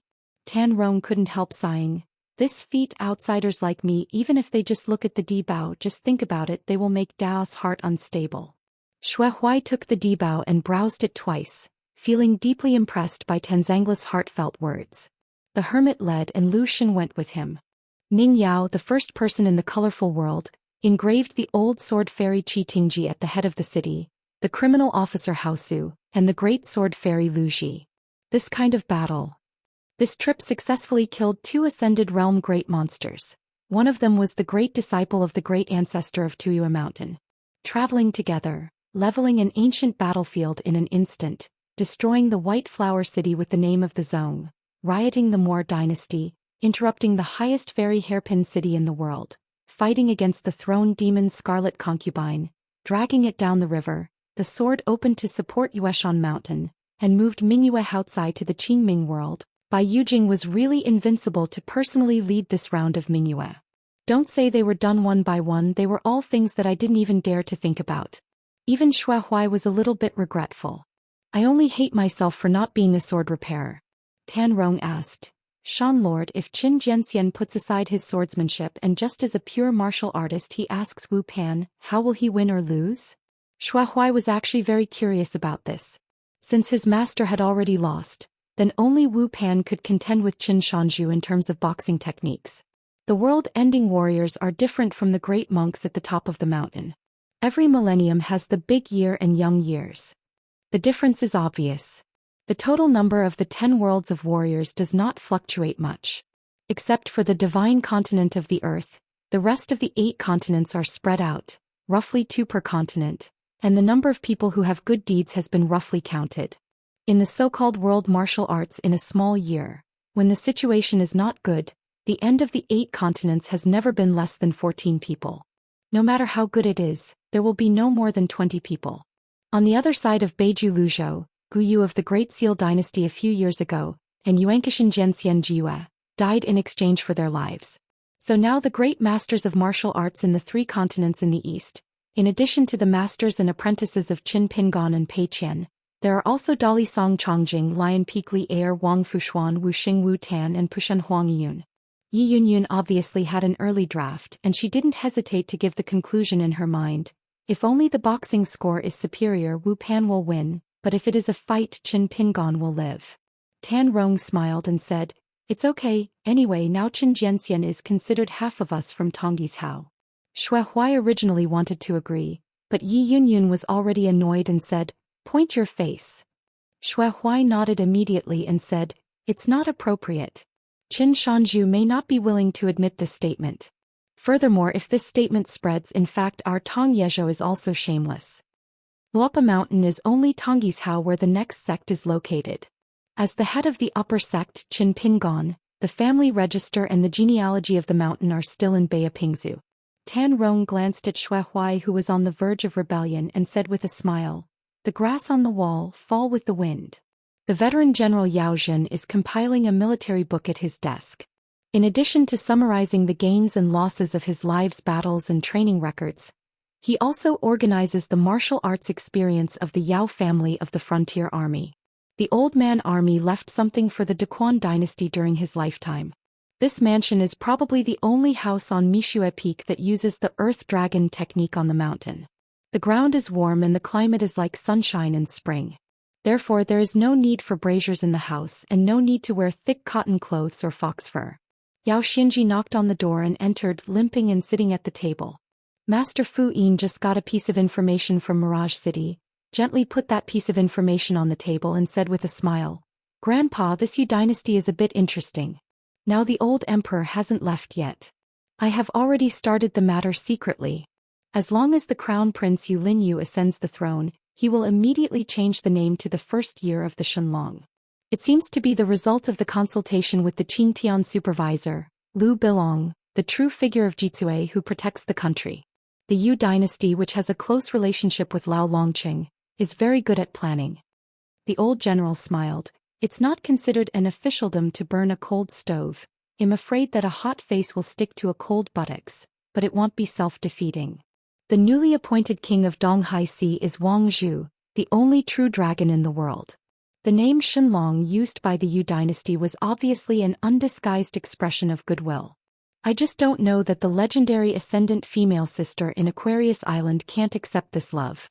The old man picked up the information, glanced a few times and said with a smile, His Royal Highness Yu is still quite good now. With the help of General Huang Shanshou, there is a Jitsue temple in the capital, and there is also a Green Seal sect on the mountain. It has also established a relationship with the old Longqing in the north. When the new monarch is changed, the country's momentum will rise, which is the general trend. Yao Xinji curled his lips, obviously not having a good impression of both the Jitsue Temple and the Green Seal School. Once in a war he ran faster than a rabbit.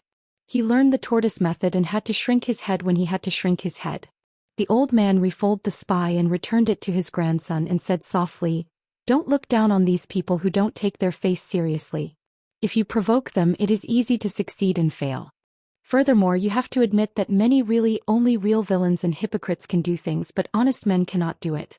Seeing Yao Xinji still a little disapproving, the old man sighed. It is not a better moral article that defeats moral articles, but some indiscriminate histories of barnyard officials. Often hundreds of thousands of words of work cannot be worth a later article. A novel of a few hundred words. Yao Xianxi's expression was gloomy, because he thought of the emperor's majesty, and many privately engraved books are still banned today. Fortunately, compared to the grand event when literati and scholars had almost one copy after a great war, it has disappeared a lot. You must know that when it was the most extreme of the year, even the civilian officials on duty in the Hanlin Academy would have some people reading these things, and the books had just changed their covers. Yao Zhen smiled and said, "The officialdom is not better than scholarship. How to use gentlemen and villains is a university question. The person who uses the best is called the top of the world and may be the big brother of Chen Pingan. Otherwise, wouldn't you think that Daoist civil and military affairs are selfless, upright people and ethical scholars? Are they born capable officials?" Yao Xinji rubbed his chin. "If I could be like Mr. Chen, there is such an unrefined brother Tusk." The old man shook his head and said, "You just stand up talking and don't hurt your back. In fact, there are such seniors who are under a lot of pressure. I don't even say that seniors are embroidered tigers. Like the Fenglei Garden in Aquarius Island, believe it or not, if Lu Ba there is no senior brother Huang He in the bridge, maybe he is now a sword fairy in the Yupu realm." Once Li Tuanjing left, once he succeeded as the owner of the garden, he couldn't help but catch his breath. Baqiao doesn't have that kind of indomitable mind. I believe that the reason why the Yellow River rushed to the wild battlefield, besides that he really wanted to go there to practice swords, was also a little pressure on Lu Baqiao. A family, a sect, it is probably the case. When one person is too eye-catching, the others will inevitably be eclipsed. Others will either develop inertia and lie under the big tree to enjoy the cool, or it is easy to lose heart. For example, their Yao family, is it not the same reason? Yao Xinji asked tentatively, "Grandpa, you really don't persuade Mr. Chen anymore?" If Grandpa is really determined and tried his best to persuade Mr. Chen to serve as the national teacher of the Daquan dynasty, and dare not say that he will definitely succeed, there is still some hope after all. The old man shook his head and smiled. Being old and not dying is a thief. Relying on the old to sell the old is even more annoying. Do more things that are beautiful for people and less things that are difficult for strong people. Yao Xinji knew that his grandfather was determined, so he didn't say anything more. Unexpectedly, the old man said with a smile, "Furthermore, what difficulties Daquan really has to do if he wants to do what he wants to do? Do I need you to say hello to Xian Dushan? I don't see it." Yao Xinji was amazed. "Jiang is still hot." The old man picked up his pen again and wrote a book and said with a soft smile, "Life is full of flavors, no salt, no spicy, no joy." Just now when he wrote about the selection of military commanders, he had a little chat with his grandson, and he remembered a sentence for no reason, so he wrote the phrase, "Be strong and not rash." The old man only wrote a few words, then put aside his pen again and turned his head and looked out the window. Great work, vigorous and upright, pure and refined. Clouds move and rain and the world is peaceful. There may always be a few truths, maybe it was what it was like 10,000 years ago, it is what it is now, and it will still be like 10,000 years later. Huang Ting wears a crown of hibiscus on his head and carries a long sword. Next to him stood the fellow Taoist Negative Mountain who was the shopkeeper of the Moxiandu shop. Yu Jishan leaned on the railing and said with a smile, "This Xindu Mountain, looking at the family business, is not too big. There is only one Xindu Mountain. Although there are several peaks suitable for cultivation, it can support the opening of 5 or 6 earthly monks' mansions and Taoist temples. But for a sect, it still seems a bit barren." Huang Ting was a little absent-minded, wandering all over the world. Yu Jishan asked, "Miss Huang, that guy who helped us match up, what on earth is it possible for you to be the chief guest officer? You Negative Mountain really couldn't see the depth of the other side's Taoism and guard against thieves. I'm always worried that this guy will have something to do with my favorite girl, Huang." Its arrival. Xianxia learned that Huang Ting had taken a trip to the colorful world. She is now a sword fairy in the Jade State. Therefore Xianxia is full of ambitions about the reconstruction of the Taiping Mountain. I need to smash the pot and sell the iron by myself, and I am absolutely willing without frowning. As an ancient negative mountain fish, he was still a nascent soul realm cultivator, and his road-building skills were quite different from those of ordinary Qi practitioners. It's a pity that the threshold is too high to turn the river into a jiao. I used to not dare to act rashly. Because of the avenue's origin, once you walk through the water, you need to walk on a negative mountain. The higher the rank of the mountain, the better. Involved in a very dangerous landscape dispute, so in the future, there will be some disturbances in the river crossing. What's more, it's not just a one-time walk and you will be able to succeed, just like the eel spirit on the side of the river buried in the big spring in the early years. Hasn't it been blocked by the goddess of the river water again and again? Therefore, the monks in the upper 5 realms of the Howren world do not have many choices. One is the old ancestor of Xingyang Mountain who served as the protector of the Immortal Mansion, or a tycoon like the Jiang family of Yinlin.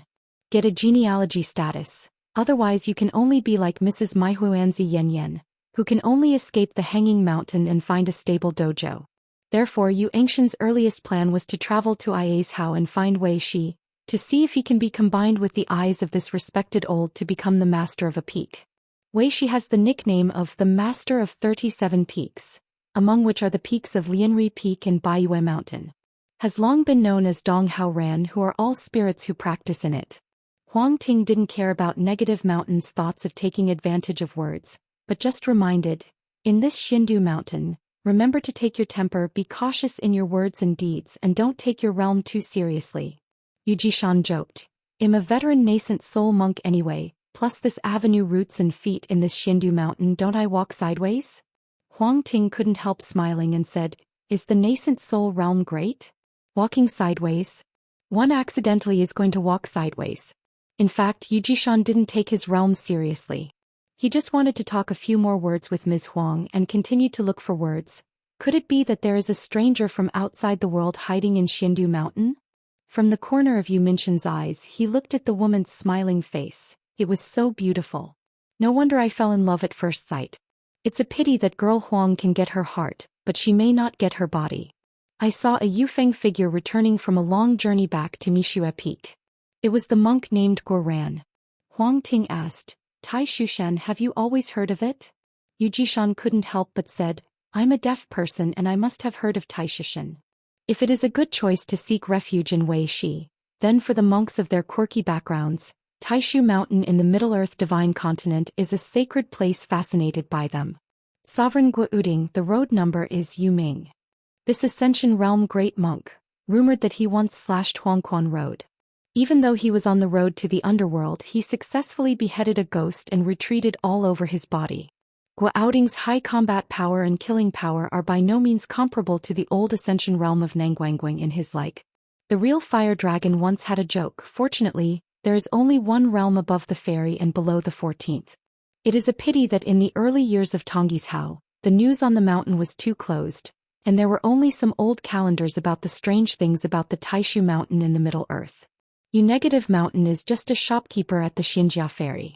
It was originally an evacuation and it could not be called a small hiding in the city. There are 2 places in the world and we must go in the future. Except for the non-flowering Taishu Mountain, Baidi City is located among the colorful clouds. Huang Ting continued to ask, have you met the little girl named Tan Yingzhou? Xian nodded and said, I've seen it a few times and the little girl is always with a little spirit around. I advised the 2 children a few words, but don't go around like this outside the mountain, it is easy to get an accident. Today Howren's world is peaceful, but for the monks who came from the mountain and the spirits, it is a kind of real troubled world. Fortunately, if the realm is high, it is good to say that it is recorded in the academy earlier, and it is considered a guide. And an amulet, but the monster trainers under the Immortals, especially the lower 5 realms, are now like a yellow mud in the crotch. If it weren't for the head of the Dafu Academy, Qinglongzhou, and the academy quickly issued a clear law, otherwise the local monster clan of Tongyi's Hao, regardless of whether they are able to refine their shape, will probably end up miserably. Negative Mountain is a busy person. He usually likes to go out and wander around. He has visited Qingping, Zhou Xian and Mishua many hills for a long time, and he is very familiar with the two children of Tanning Zhou and Jing Yugan. According to Tai Shushan's genealogy, the little girl only needs to call Guo Uding her master. Huang Ting leaked the secret for you, Angshan. You said Tan Ingzhou travels outside the mountain. Can something happen easily? It is true that accidents are only the ones who provoke the little girl. Yu Jishan was shocked and couldn't believe it. What? That little girl movie is Guo Uding's grandson? Only then did I realize that I was so close to Taishu Mountain. Huang Ting nodded and said, the master of Tan Ingzhou who you said was the sure enough that you didn't take the name, is actually Guo Uding's little disciple. A real immortal once in Nan Pasozhou, joined hands with the sword fairy Chao Shi to defend the Zhenhai Tower. At the Confucian Temple he has done a lot of battle. As for the killing power, it's ugly, just use one. There is no difficulty in crushing a nascent infant realm with a finger. You negative mountain swallowed. Hurry up and think about it carefully to see if you have inappropriate words and deeds. Fortunately, he didn't hook up with the brother of the Dragon Gate. Huang Ting asked, what is the name of the closed disciple of Jing Juzhong in Baidi City? Yunggizan suddenly envied him. It seems to be a goddess, Guqian, a madman. It is said that he was born in Lizhu Dongtian, Aquarius Island, and somehow became Mr. Jing's heir. It is really a Hongfu Qitian. Yu Angshan didn't dare to be like Huang Ting, taking Guo Uding and Jing Juzhong one bite, and he didn't have Huang Ting's kind of mind. Don't blame yourself for being timid because it's not Jianxiu. After waiting for a long time before Huang Ting could say anything, Yu Nishan had to ask carefully, then, Huang Ting can never pick up Guqin casually. Could it be that the little spirit named Jing Yugan has any connection with Baidi City? Yu Jishan's eyes lit up. He reached out his hand to stop Huang Ting's words and replied, I understand. This little spirit is a direct disciple of the Liuli Pavilion of Baidi City? Must be. Mr. Jing of Beidasheng has a junior named Lu Daochun who is the master of the Liuli Pavilion, who is famous all over the world, and Lu Daochun is from a strange background and is very famous. You can infer other things, right? Generally speaking, Monk Howren is well known or not, there are some weird ways that can be verified. For example, Gu Qingsong has scolded, Lu Daochun has provoked, Tong Yezhou has heard of it, participated in the banquet of Tianqing Shinshan in Zhuhai Cave, and there is a name on a screen wall of the Zhou Xian Mountain Master's knife room. These monks, it is best not to provoke them. Gu Qingsong can scold and Lu Dao dared to provoke him, except for both parties' own Dao law creation. In addition to being good, each has some reasons why others are not envious. One master was the third master of Bai Yujing. Although Lu Chen did not recognize this big disciple, the direct disciples of Lu Chen staying in the Howren world, like Chao Rong and He Xiaoyang, all treated Gu Qingsong an anonymous master. Brother is extremely respectful. The other one is Jing Juzhong. Just talk about why the great celestial master Long Hushan went down the mountain when he really needed to carry the 10,000 fa's of the fairy sword, and even carried the mark of Fong Yangping's merits with him? Demon down. Thinking that Lu Daochun is only the Jade Pure realm, but the great celestial master Zhao Tianlai is in the ascending realm, why bother to excite people like this? After all, Zhao Tianlai with the sword and stamp on his hand, was still reminding Beidasheng, or in other words, reminding Jing Juzhong, the demon giant who was the senior brother of Lu Daochun. This trip down the mountain by Ping Dao was meant to bring down demons, so don't make trouble to the end, forcing Pang Dao to eliminate demons together. Huang Ting shook his head and said, according to the Confucianism temple, Jing Yugan is a student of Confucianism. Yu Jishan wondered, then what are we going to do with Gu Kan? Huang Ting was suddenly unwilling to say anything. You will understand when the celebration is tomorrow. By the way, when the celebration is over, we are not in a hurry to leave here. You can go to the Xinjiai River with me and listen to it. Listen to the preaching of Mr. Shaoimo, Yu Jishan asked. Preacher? Who? The word preaching Dao is a very powerful word on the mountain, let alone Huang Ting said. Huang Ting smiled and said, older than you, higher than you and more knowledgeable than you. Yu Jishan hesitated for a while, nodded and said, look back and listen to see if this humanitarian law is high. Huang Ting laughed off. She remembered a strange incident. On Xianxia's side, Qin Pingon went to the wild garden at that time, and the mirrors that were forbidden by mountains and rivers were shattered on the spot. It is also the Mixifeng residence, Kalinjiang old woman Qiu Du and girl Hu Chuling, sitting on a mat made of reeds and rushes. According to the rank of the mountain, the straw mat is just a spiritual weapon. It is warm in the winter and cool in the summer, and the wealthy generals under the mountain can also afford it. Around the straw mats, there are 4 small and exquisite red gold walking dragons, which are slender and lifelike. The dragon's head has double horns, a long snout and a thin neck, and the dragon's tail is hooked back. It is cast from slender gold bars with chiseled scales. Qiudu carefully took out some objects and placed them gently on the straw mat. Nothing compared to this straw mat. These old treasures in the Dadu Dragon Palace are invaluable, which is not an exaggeration. The dragon, who once controlled the flow of water in the world, has countless treasures as the master of the rivers and lakes. Therefore, after the Battle of the Dragon, the ruins of the Dragon Palace, large and small, and the broken secret realm have become 2 major opportunities recognized on the mountain.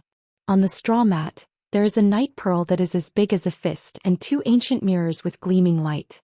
A bronze wax stand that can hold 2 candles at the same time. Finally, there is a green whisk. In addition, there are some relatively banal and cheap treasures, many of which have not been taken out for the time being. The old woman looked kind and said softly, "Very vinegar if you like, just pick 2. I will give the rest to Xianxia and Xianxia as your apprenticeship. No matter what, we must take advantage of the opportunity of holding a celebration tomorrow to help the vinegar and Xianxia ask for the identity of a disciple, even if it is not registered for the time being. If it doesn't work, just take a step back and let the vinegar and sect master Cui apprentice and become the direct disciples of the lord of the sect." The girl stretched out a palm, pressed her palm against the night pearl, gently rubbed it, then picked up the whisk, gently waved it, put it on her arm, pretending to be a fairy. The girl was overwhelmed with joy, put down the whisk and picked it up again. I played with the 2 ancient mirrors and finally put them all back on the straw mat, patted their palms and smiled and said, "Look at the ones that I like very much. Granny will help me choose 1 or 2. The old woman shook her head and said, "On the path of spiritual practice, it is very important to have good or bad eyes. You have to choose your own vinegar and vinegar." Hu Chuling's eyes flickered and finally one palm lightly patted the bamboo mat, and then pointed at the red gold dragon-shaped Xian, smiled and said, "Grandma, I need these 2 pieces." The old woman nodded with a smile. Regarding the jealous choice, the old woman didn't say yes or bad. The old woman just stretched out her dry palm, grabbed a handful of silver-white mirrors, sighed lightly, wiped it with her wrist, revealing a look of remembrance and whispered, "This mirror is called a water-drawing mirror. Water is drawn from the lunar yin. The monk holds a mirror to the moon and can absorb the essence of the bright moon. The monks who practice the water method are most suitable for refining natal things. It was once a young lattice dowry." Hu Chuling pointed to the other ancient mirror with layers of golden ripples on the mirror surface. It was similar in style to the water-drawing mirror, like a pair of Daoist couples. The girl curiously asked, "Grandma, what is the mystery of this mirror?" The old woman smiled and explained, "Usually you only need to put it in the sun to warm up the ancient mirror, just like a monk vomiting it. It is amazing you can accumulate the sun, and in the cold winter the monk is only allowed to pour a little spiritual energy on the mirror surface. The light shines for hundreds of miles and it is as bright as day. It is rumored that the monk hangs this mirror in the air and walks in the light, so even if he walks on that dark road he will be able to invade the ghosts. But no one has tried this kind of thing. I don't know whether it is true or false." These 2 ancient mirrors were once a real Taoist who wandered all over the world. They were not too high in rank as a gift for being a guest in Dadulonggong. They were just magic weapons, but they were made by the real Taoist man himself, so they were of great significance. It's a pity that when the Taoist visited the Dragon Palace, the old woman was still young and could not see the land in person. Only the older Dragon Palace teacher mentioned a Taoist name, Chunyang. He also said that the origin of the Taoist master is unknown, uninhibited, and his tone of voice is louder than the sky. He once said that the whole house was stunned and there are countless immortals in the world, but it is a pity that they are all false. The Taoist priest held his chopsticks and knocked on the wine cup to make a knock yao song. It is rumored that there was a historian on the Dragon Palace that recorded this similar Taoju. He didn't dare to take it lightly, and even specially engraved it on the extremely rare Xianxia bamboo slips. However, within 3 days the words on the bamboo slips disappeared by themselves. The most mysterious thing is that all the guest monks who were present here are exactly the same, but they only remember the last sentence of that piece of Daoju. If you cultivate a supreme pill, you will know that my way is not in vain. If you ask where this pill comes from, please refer to the word Chunyang. It is reasonable to say that such an expert in the game world, not to mention that it will definitely be famous in the world, it is not difficult to be famous all over the world and there should be more or less fairy tales. But after so many years, Qiudu has never heard the slightest news about the real Chunyang person. As for the inconspicuous wax platform, it is actually a lampshade according to the mountain. It belongs to the kind of snail shell dojo. If you light the 2 secret candles of the Dragon Palace, the monks can enter them. At first glance they are all a small house. After opening the door it is a large city of mirages. The only difference is a day and a night. In fact, 2 mirrors and 1 wax platform can complement each other. In the end, the 2 illusions of lanterns are equivalent to the connection of day and night. The sun and the moon cooperate with each other, and the merits and virtues are perfected. Therefore, the most suitable pair of Taoist couples on the mountain under the land Immortal practice together and get twice the result with half the effort.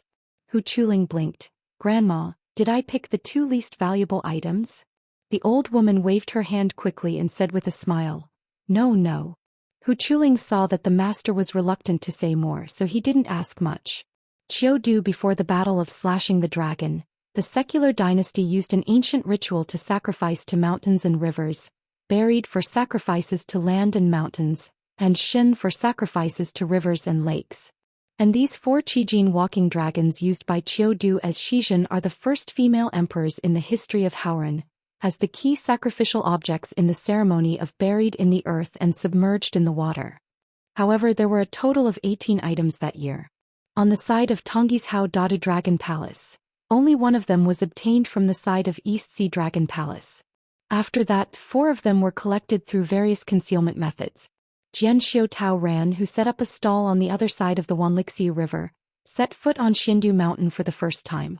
Anyway, there is no acquaintance in the mountains, living alone in a house in Mixifeng, happy to have fun, and so far I have not seen the Qingshan swordsman who claims to be Qin Pingon. After Zhang Shanfeng left Luopa Mountain, he took the day by himself and took the old Longqing Intercontinental Ferry and disembarked at the Qingjingshan Ferry. Because I heard that the old Lu of Qinghu Palace is a good friend of Qin Pingon and they are both friends.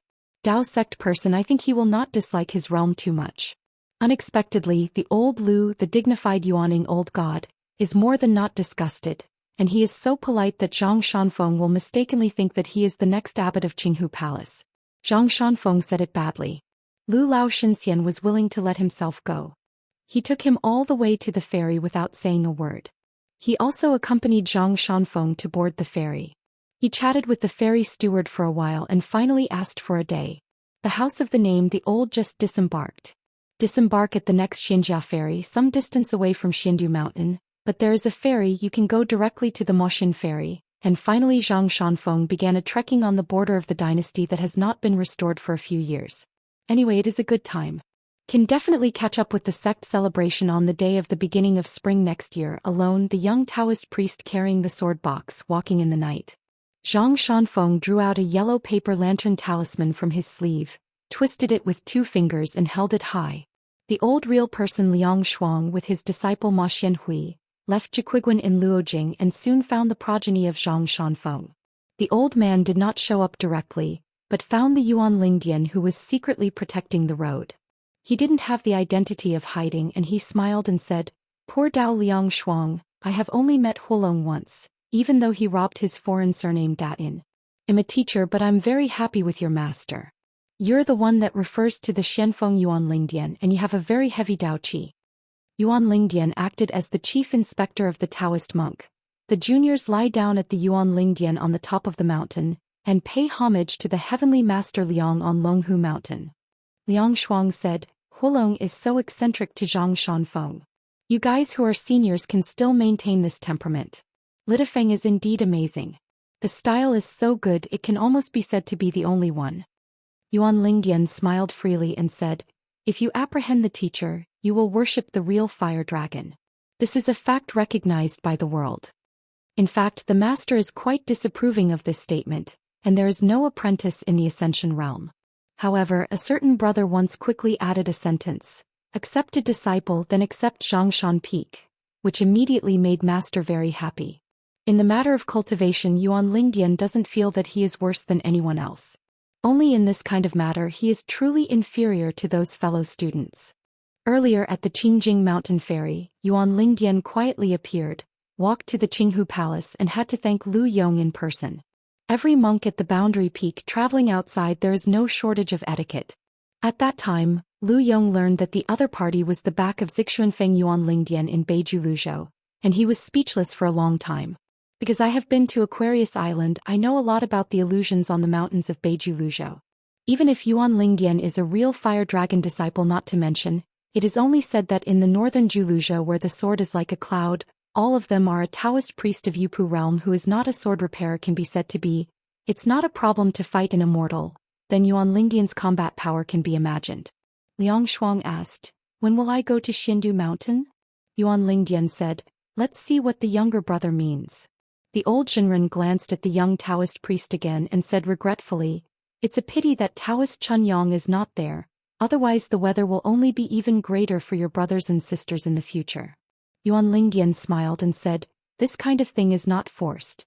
What's more, in my opinion, it doesn't make much difference whether the junior brother has Lu Zu's guidance or not."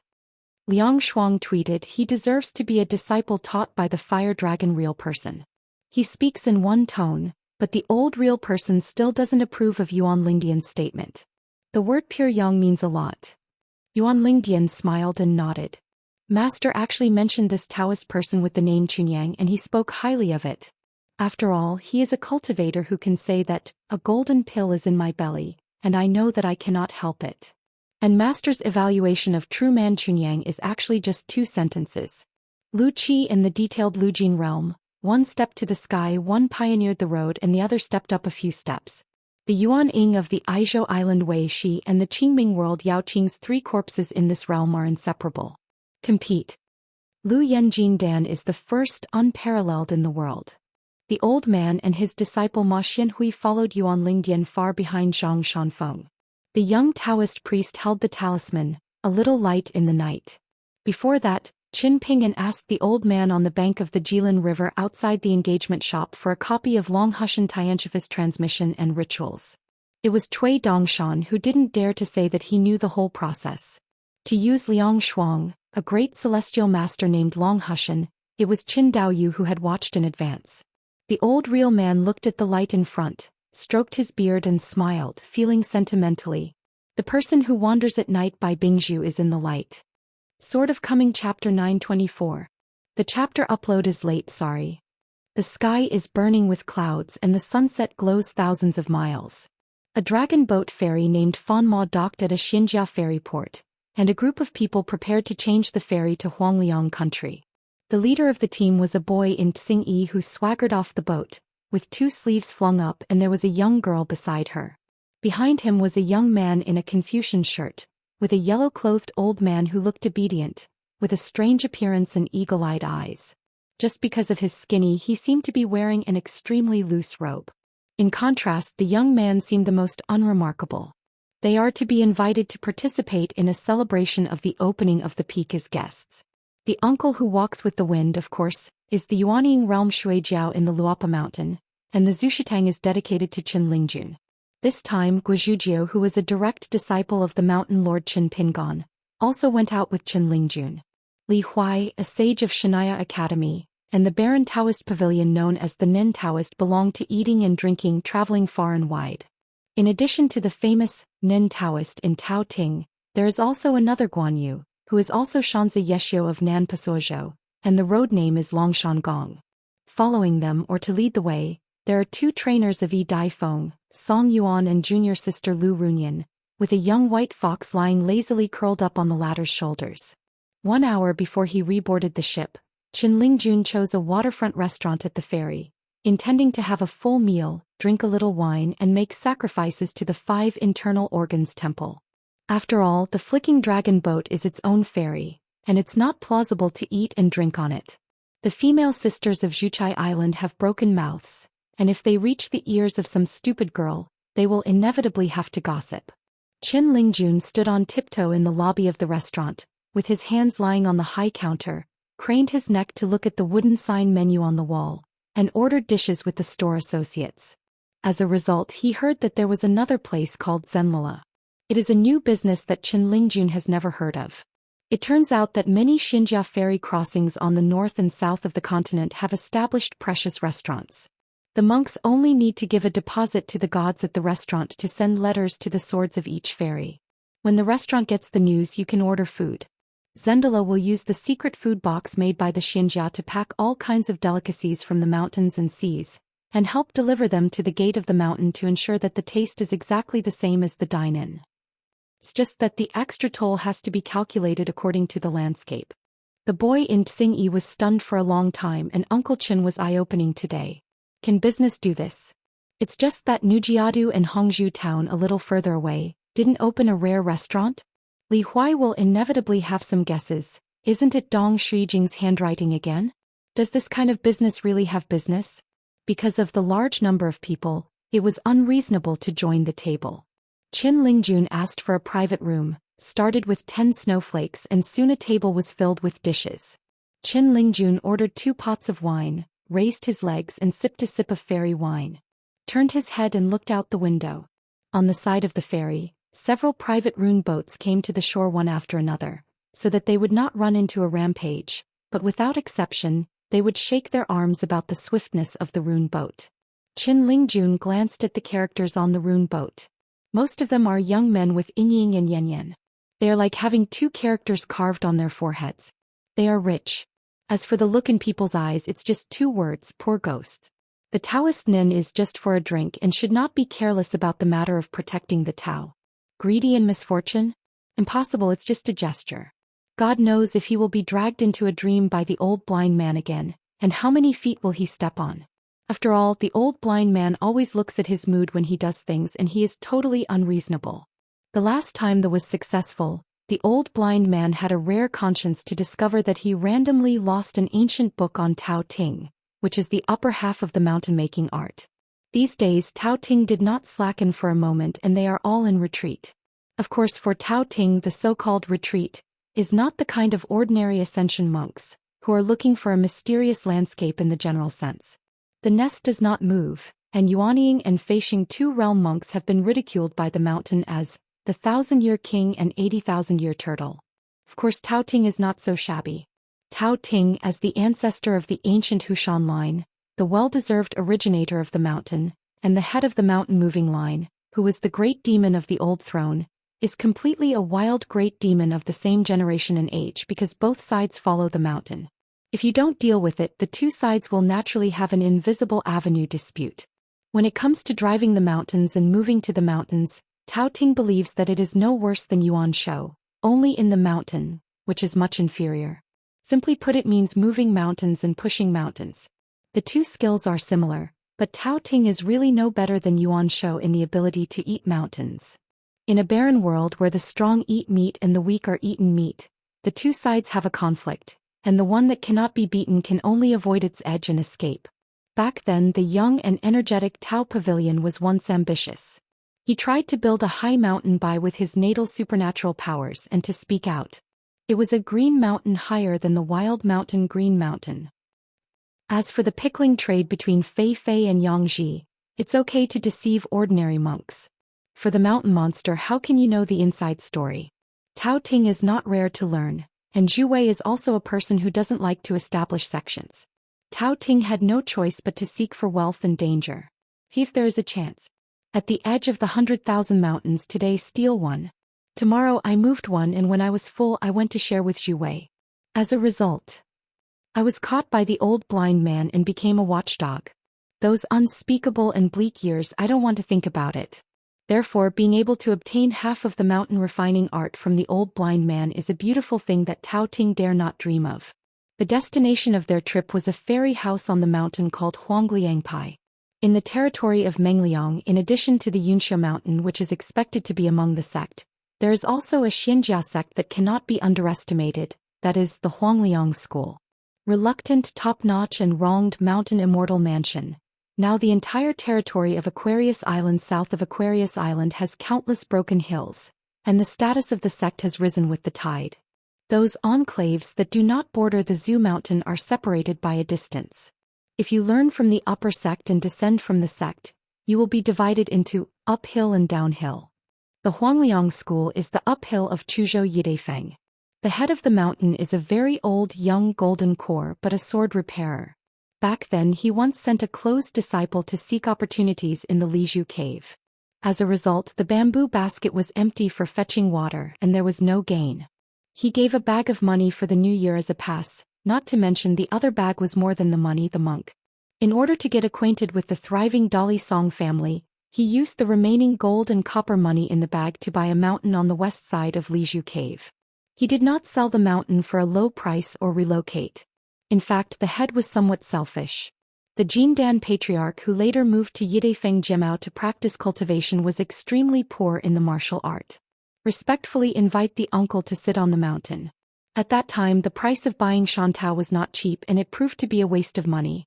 It was started with a very low price.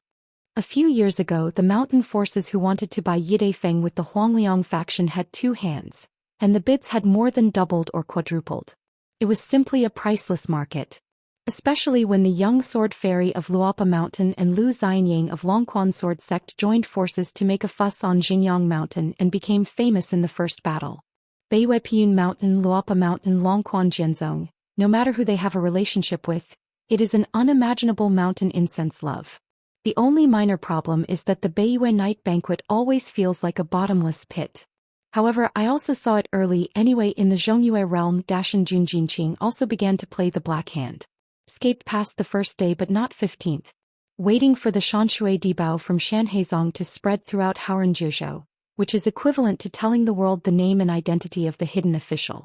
The Huangliang pie is getting more and more headaches. If the price negotiated to purchase Yidefeng was a high price, it is now a sky-high price. The problem is that the Golden Core Patriarch's answer to Zhou Xian is very simple, not for sale. Therefore, this time the headmaster took advantage of the opening ceremony of a direct disciple ascending to the Golden Core, and secretly made a gentleman's appointment with that uncle.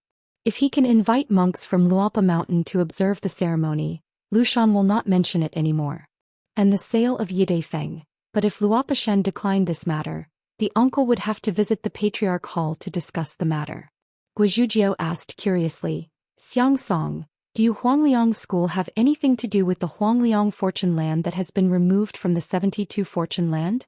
Rumor has it that there was a Huangliang shop selling forget worry wine, on the top of the upside-down mountain.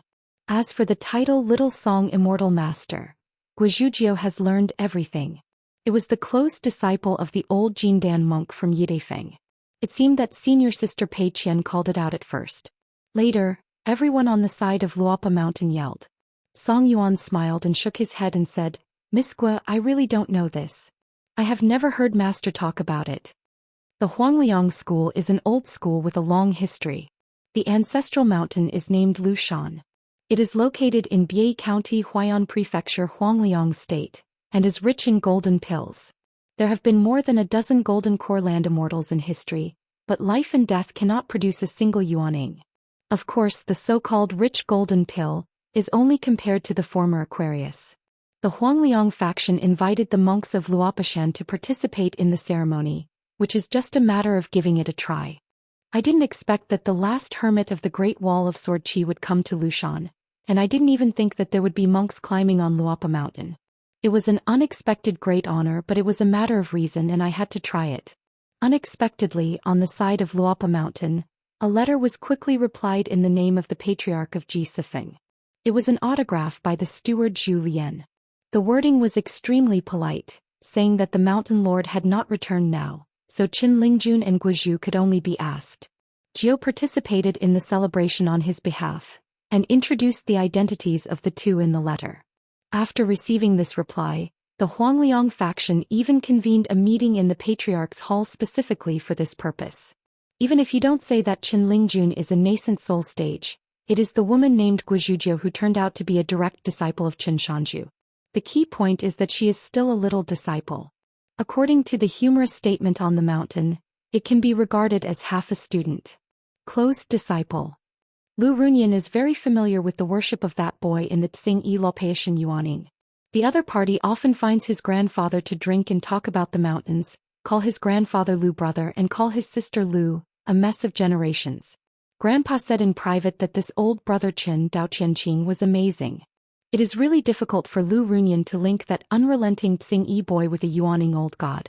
It was the girl named Guizhuzhou who was interested in Lu Runyan, as if she had only come to Luopa Mountain not long ago. It's just that the other party's background and realm are not clear. Now the mirror flowers of Yidefeng is a must. Even the Xiangshan Huangliang school has heard of it. There are very few visitors, like 2 or 3 people throughout the year, but every time they make a lot of money. Scary. Within a few years of work, how could there be 2 Guyuqin credits in the account so that in the end Grandpa simply opened one eye and closed one eye? Anyway, granddaughter Lu Runyan never needs to show off, scratch her head and pose. And Zhou Fairy, who is watching the green plums of Nantang Lake, is not a mirror of love. Satiated with wine and food, Qin Lingjun finished checking out, left the restaurant, patted his stomach, and took the lead to board the ferry to Huangliangdu. Taoist Nin just wanted to rush to pay, but he couldn't compete with Daoist Jingqing. Guizhuzhou smiled and asked, "Since you are not at ease, why go down the mountain for a long trip?" Master once said that every time Qin Wanshu went to buy from Zhouqing, a guy would follow him secretly along the way. Qin Lingjun rolled his eyes and said, "Where is it?" Guizhuzhou asked again, "Do you know what I'm asking?" Qin Lingjun categorically said, "I don't know." Guizhuzhou laughed. Qin Lingjun felt a little guilty. Li Huai was at a loss. "You two are playing dumb puzzles." When Song Yuan and Lu Runyan went to another house, Guizhuzhou and the others sat down in Qin Lingjun's residence first, and she asked, "Are there many such friendships?" Qin Lingjun nodded vigorously and said, "A lot, a lot. The more the Daxian mansion is, the more frequent such things will happen." In addition to the opening ceremony of the Golden Core monks like the Huangliang school, there are also weddings on the mountain. Becoming a Taoist companion is also a major event. You have to give money to the members, and then the old ancestor successfully retreats and you have to do it. The ancestor hall has accepted apprentices and you have to change the head or the mountain master, so it's broken. Mainly young children, and the Dongfu realm among the middle 5 realms etc. all have to be courteous. Qin Lingjun got up and bent over and poured a bowl of tea for all 3 of Guizhuzhou. But on our hilltop side the master used to run alone, and the master was busy with everything. It is not our turn to be distracted by these common tasks. Guizhuzhou asked with a smile, "Will you dislike us? Not enough cards?" The red tape in the vast world can only be more than these various ceremonies. Qin Lingjun laughed, "Just kidding, just let's go out alone. The Huangliang faction will feel like it's incense burning, and the ancestral grave is full of smoke." Qin Lingjun hurriedly added, "This kind of remark, that is, to talk casually with the door closed by the family, is not serious, not serious. Away from home to give face to others is to give face to yourself.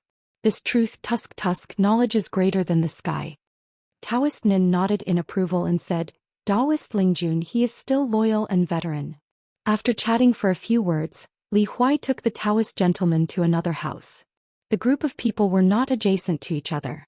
Of course, it was because of the lack of money.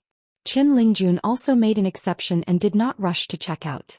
Because this toll was paid by Yidefeng Songyuan for Yidefeng and Huangliang Pai, Qin Lingjun had picked up the house early when he bought the boarding wooden sign at the ferry, and Songyuan had no chance to ask the ferry. The best houses. The ferry lifted off, the sea of clouds was surging and the sun fell into a cave. When the ferry entered the border of Huangliang country, Li Huai walked out of the house and came to the stern deck. Taoist Nin quickly followed here, standing by a railing, swam his sights, nodded and suddenly squinted. "Yeah, Lingyue is righteous and Xianwei Boro's the magical soldier. Wushana. The landscape of the land is a bit interesting. Reflected by Daobing Xuanji, the mountain is like a person wearing scarlet clothes, and the little gourd is planted deep in the ground, and there is a longevity treasure hanging goldfish bag." The Taoist Nin looked more and more surprised, shook his sleeves, put out a hand and counted. As the ancestor of the Hushan line, he can tell the ins and outs of the world at a glance. Li Huai could only remind him in his heart, "Don't be messy, people have worked so hard for more than 10 generations and we are guests again." The Taoist Nin said aggrieved, "My son, this is so sad to say. I speak fiercely and do things appropriately. I don't dare to compare with the sun. I am more peaceful than that of Qin. It is always between my peers." Li Huai laughed off. Taoist Nin asked tentatively, "My son, I saw a place with a lot of background. Let me check it out?" "I don't do it, but I take a close look." Can't be said to be a great opportunity. Anyway, it's the Huangliang School in Yunxiu Mountain. Under his nose, so many years have passed, and the two groups of people have not been able to find out, and they are not within the boundaries of their hilltops. According to the rules of the mountains in the world, it is a matter for those who can. Anyway, there is still a little half a month away from the opening ceremony of the Huangliang sect. Li Huai hurriedly waved his hand and said, "Don't, you can go by yourself if you want to. As long as the rules are not bad, you can do it with you." Before traveling with Pei Qian to Luzhou in North Ju, it fell into a psychological shadow and almost lost money. Taoist Nin asked, "Really not going?" Li Huai shook his head. Taoist Nin sighed, "If you don't go, I won't go either." With a handy chance, the contents of the bag are gone, just like a cooked duck has been placed on the table, but the son is not willing to serve it. Li Huai asked, "Is the chance not small?" Taoist Nin mistakenly thought that things had turned for the better and said in a deep voice, "Not small." Li Huai smiled and said, very good, I can completely give up anyway, I will only miss it." The Taoist Nin was dull and speechless. "I always feel wrong, but I feel that it makes sense." Taoist Nin gave a long sigh, nothing more. Taoist tender people often get a little hairy by the little girl named Guizhuzhou. Nowadays, there are different opinions about the rumors of Taoist Nin. One theory says that Nongguangguang was done by Taoist Nin, but because of the rules of the Confucian temple, it was done concealed, so it used a haunting pseudonym. There is also a saying that the reason why Nen Guangzhou was cut off by Jianxiu Haosu was because of the Battle of Yuanyangzhu, a battle with the tender Taoist who turned out to be born hurting the roots of the main road and had to return to the sect. Haosu missed it after he was in retreat. As for the third argument, Taoist Nin was indeed born in a spiritual and blessed land, and he was an old sword immortal who was not revealed. His real name was Haosu, a criminal officer of the Great Wall of Sword Qi. Of course, Taoist Nin doesn't care at all about this. Anyway, it's the reputation earned by one's ability. As for the true or false, it doesn't matter at all. As long as the old blind man himself doesn't object, it doesn't matter if you say that you are the old blind man's brother, the brothers will all be successful. On the bow side, Qin Lingjun and Guizhuzhou happened to be enjoying the scenery. Because of their short stature, Qin Lingjun could only put his chin on the railing. Guizhuzhou suddenly smiled and said, "I was in the summer palace before, and the master said about you, saying that you are the one who is always rushing to check out." Qin Lingjun was a little embarrassed. He understood the meaning. The master was saying that he was stupid. Guizhuzhou continued, "Master also said that this is not stupid, but just waiting for a friend who is rushing to check out with him. Wait, it's the rivers and lakes. Can't wait, it's still the world." The mountain top of the Qingzhou school is an old site of a broken secret realm. Although it is not among the blessed places of the cave, it is also a real feng shui treasure. As one of the scenic spots, Shijianshu is rare to be so lively today because there are two groups of distinguished guests to visit the scenery. One party came from the Yu dynasty, which shared the same honor and disgrace. His Royal Highness Yu Linyu, together with his wife Zhu Sun and a small character young slave, were a guest of the Qing Seal School. The other two were Biezhou monks, who belonged to the veritable Crossing the River Dragon. A young man dressed in black robes, Jun Yi, had an old dragon cloth rain pendant hanging from his waist. It is Fu Nanhua, the young city lord of the old dragon city in Aquarius. There is also a young handsome man from the old Longqing Ho family named Ho Dao. This person and the deputy head of Wuxia Academy, Ho Mian, are of the same generation in the family tree. The Ho family was the first to get on the line with the old emperor of the Yu family, and the two hit it off. And the Ho family in Old Longqing was originally a vassal of the Fu family. As the host of the Qingzhou school, the ostentation of hospitality this time is not small. In addition to the head of Gao Shuan, there is also Dai Yuan, who is responsible for looking after the scenic spot of Jianshu. In addition to the two golden core immortals, there are also the female Xiao Miaoyu, who is in charge of the money of the Qingzhuan school, and a group of direct disciples of the ancestors. Those who can be there are all here, and I dare not neglect the slightest. Su Bai is the only one who is in charge of the discipline. He is a direct disciple of the ancestor Gao Shuan, and he is busy outside at the moment, which is a mistake. After this opportunity to cling to the nobles, Gao Shuan pointed to an ancient sword hanging on the ancient tree and introduced with a smile, "Brother Fu, Master Ho, this sword is the sword of the sword immortal Lu Fang. He traveled here early and Lu Fang was drunk. Hang here." Dai Yuan was slanderous in his heart. His own great master really knew how to be a man, and neither of the two distinguished guests should be guilty. A bottleneck sword immortal in the nascent soul realm, even in the former Tongyi's Hao, was considered a top-notch figure. What's more, Lu Feng is a mountain cultivator. Once he breaks the mirror, he has the opportunity to become the first mountain cultivator in the 5 realms on a continent. The key point is that Lu Feng is still Jiang Shangzhen's best friend on the mountain. Unfortunately, Lu Feng disappeared for many years for no reason. He didn't even show up in the battle. There was only a rumor saying that Lu Feng went to the Taoist temple in the East China Sea as an exile immortal. Seek a breakthrough opportunity over there. Fu Nanhua said his name twice in his heart, Lu Feng. Land boat? Why did you choose such an unlucky name?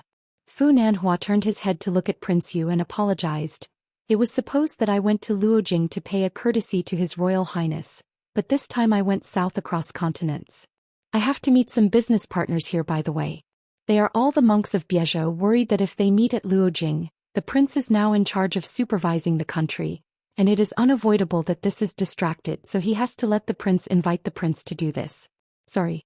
Speaking of this, Fu Nanhua was actually making a salute with Yu Linyu again, which was regarded as an apologize. Yu Linyu hurriedly returned the courtesy. Master Fu's words are heavy. Nowadays, every continent knows that the master of the Yu dynasty is not only the Hou family on the bright side, but also the old Longqing Fu family behind the Hou family. Without the full and secret support of the Fu family, the reconstruction of the Yu dynasty would never have been so fast, let alone one of the top 10 dynasties of Tongyi's Hao in one fell swoop. It's just that almost half of the top 10 dynasties now have people behind the scenes like the Fu family. Therefore, Yu Linyu followed Gao Shuan to the Qingzhuan school this time, and was mentally prepared to suffer some sullenness on Fu Nanhua's side. The Lord Fu Qi has been in retreat for nearly 2 full years. In fact, in the years after the war, Fu Nanhua was taking care of specific affairs.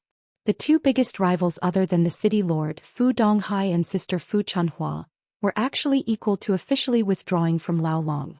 The battle for the lord of the city. But when Fu Nanhua was still a monk in the Sevuing realm, both Fu Donghai and Fu Chunhua were already Jindan Dixian, and they each managed a business route and they were not doing badly. But even so, Fu Nan seems to be the most partial to the youngest son of Fu Nanhua.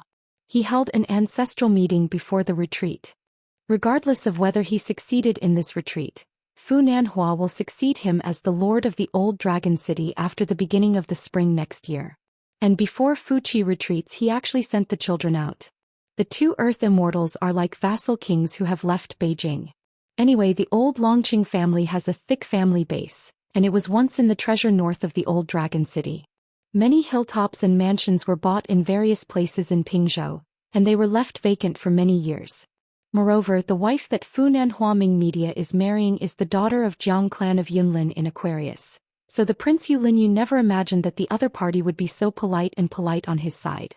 In addition, there is an ancestor of the Fu family who is in charge of an attack on a half-celestial soldier. His relationship with Fu Nanhua is similar to that of a preacher on the mountain. He has been in retreat for nearly 20 years. Once out of the customs, the Fu family may have an extra jade pure realm. If the city lord Fu Qi also successfully breaks through the realm, the Fu family can have 2 upper 5 realm cultivators at the same time. Zhu Xian pulled her husband's sleeves. His Royal Highness nodded with a smile and showed her eyes that she shouldn't be too taboo. Then she asked softly, Master Fu, I heard that your Fu family is a hero and she has a very good status in the family. Gao, even many women have served as city lord of Old Dragon City? Fu Nanhua laughed and said, It is true. Our Fu family never lays emphasis on boys, and outsiders may even think that we are not patriarchal. Zhu Xian really had a good impression of this gentle and elegant young city lord. Half of it is because of eyeballs and half of it is because people compare people and shop around. Just talk about the Jinhu kingdom, which ranks at the bottom of the top 10 dynasties. Today the process of gaining the throne is not without twists and turns. It seems that it involves a battle between monks from other continents and local monks. In the end, the sect of Ias Hao won. The local snake failed to overwhelm the dragon and the dragon. As a result, the first and second leaders of the Jiuqing Yamen, large and small, almost half of the important ministers in the capital of Jinhu Kingdom, were secretly named by this foreign sect, and the emperor was only responsible for issuing edicts. It is rumored that the immortal master of this sect was on the side of the Minister of Civil and Military Affairs of the Jinhu Kingdom. Later it was a deputy head of Tianmu Academy, when you personally walked to Jinhu country, and the foreign immortal mansion which was equivalent to the emperor of Jinhu country converged a lot. Before long, there was an old Confucian who held the title of gentleman in Tianmu Academy, and a young sage named Yang Pu in Dafu Academy, who served as the Book of Etiquette and Shaoqing of Honghu Temple respectively. Soon there was the blessed land of the Jiang's Cloud Grotto of Yuguazang again. Somehow he lent a huge amount of money without interest to the Jinhu country for no reason, and named him by name to let the Hongyu named Yang Pu. Si Shaoqing is responsible for all the expenditures of this sum of money. How can a Hongyu temple official manage the finances and taxes? Isn't it a mess? The Jinhu court had to temporarily set up a transitional official body of the Duji captain, which was regarded as Yang Pu Yang. Built. Yu Linyu whispered, I take the liberty to ask the current state of Master Fu? If it's in the Yuan-Ing realm, why not invite the other party to be a national teacher of the Yu dynasty? Fu Nanhua laughed at himself, ashamed. It's just the golden core. The only two golden immortals of the Qingzhou school. Gao Shuan heard the words, expressionless and composed. Dai Yuan was sullenly cheated. Such a young Golden Core Realm immortal said that he was ashamed, so now there are only 3 Golden Core Realm cultivators. Who is the oldest? Longest stagnation? Anyway, it's not me who wears the plain. The mother-in-law surnamed Miao frowned slightly, and finally met the cold eyes of a maidservant with a sword beside Fu Nanhua. This Green Seal Sect's sister who is in charge of money only felt that her spine instantly became cold, and she immediately reduced her expression, and she didn't dare to make any trouble. The relationship between the 2 continents adjacent to the north and south has undergone earth-shaking changes. In the past, Aquarius Island from the south were all uncles. Today, Tongyi's Hao from the north are all ruthless people. Fu Nanhua really didn't have that leisurely mind and deliberately ridiculed the 2 old Jindan Gao Shuan and Dai Yuan. After all, compared to some of the monks of the same generation in the past, isn't he an old golden pill anymore? I think that among the group of people who traveled through the sky of Lizhu Cave, not to mention Zhang Yun who is now a half-relative, but only the Kai Jinjian of Yunxiao Mountain. At that time, regardless of the qualifications of cultivation and the harvest of opportunities, Fu Nanhua treated her condescendingly. Yes, as a result even she is now Yuan-Ing, not to mention that she had entered the Green Juniper Peak a long time ago and she became the Yuan-Ing, and even became the female ancestor of the Yunxiao Mountain Ancestor Hall. But he has not even seen the bottleneck of the Golden Core realm. It was also fortunate that Yunxiao Mountain could not be included in the sect. Otherwise he would go there to congratulate him and meet Kai Jinjian again. Fu Nanhua didn't know what she could chat with. As for someone, let alone talk about it. Fu Nanhua was upset just thinking about it. From being unwilling at the beginning to completely giving up and then to chilling in the end. I just don't want to think about it. It used to be such an ant-like juvenile mud leg. Fu Nanhua sighed faintly in his heart and he couldn't bear to look back on the past. Since you can't bear to look back, let's look forward. I heard that Huang Zhongho, the master of the mountain peak of farming Yunfeng, made a great and wonderful work, which was tantamount to helping Yunxiao Mountain to tide over the difficulties, so that the female mountain owner soon convened a meeting of the Patriarch Hall and passed a resolution. Huang Zhongho about to make an exception to be the new mountain owner of Yunxiao Mountain with the Golden Core realm. He is also the first mountain owner of the Golden Core realm in the history of Yunxiao Mountain. The Fu family has already received an invitation letter. Fu Nanhua will return to Aquarius this time and will soon go to Yunxiao Mountain to participate in the succession celebration of the new lord. Fu Nanhua and Kai Jinjian are familiar with each other, and they have never had much contact with that drunkard Huang Zhongho and have never been the same. Now that several scenic spots have been visited, Gao Shuan took people away, leaving only 2 groups of outsiders to chat. As the owner of the sword tree, Dai Yuan must of course continue to accompany the guests. Yu Linyu chatted with Fu Nanhua again and left with his wife. Before Fu Nanhua went down the mountain, His Royal Highness Prince Yu would definitely look for Fu Nanhua in private. Fu Nanhua smiled at Dai Yuan and said, I'm here for the first time and I don't know much about the Qingzhou school. I don't know what position Master Dai holds in your school now. Is it the Master of Discipline or the Treasury? Dai Yuan replied respectfully, returning to the words of Master Fu, I'm indifferent to learning and unbearable, but the high head is so kind.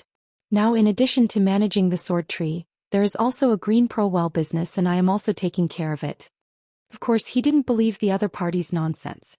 Using the methods of the old Long Qingfu family, it was estimated that the details of his family's Qingzhou school, the 18th generation of ancestors, had long been touched. Fu Nanhua frowned slightly at first, seemingly puzzled, but quickly said, I think it is the head of Gao who is worried that Daoist Dai has too many tasks and delays his practice. Poor Daiyuan, a heart rises and falls again. Fu Nanhua asked again, then Daoist Dai is on Lu Jing's side? Dai Yuan replied, thanks to your majesty I am now dedicated to the insider. Fu Nanhua said, I heard that the inside offerings of the Yu dynasty, although there is no hierarchical classification, but there is also an internal ranking? Dai Yuan cautiously said, a total of more than 30 people I am considered a middle and upper ranking. However our high head is the second consecration, second only to the true guardian of Jitsueguan. Fu Nanhua gave a hum and said casually, Daiyuan's heart became hot all of a sudden. First there was Master Cui Xianxia, then Master Fu Xian, all of them were the ones who took the initiative to find themselves.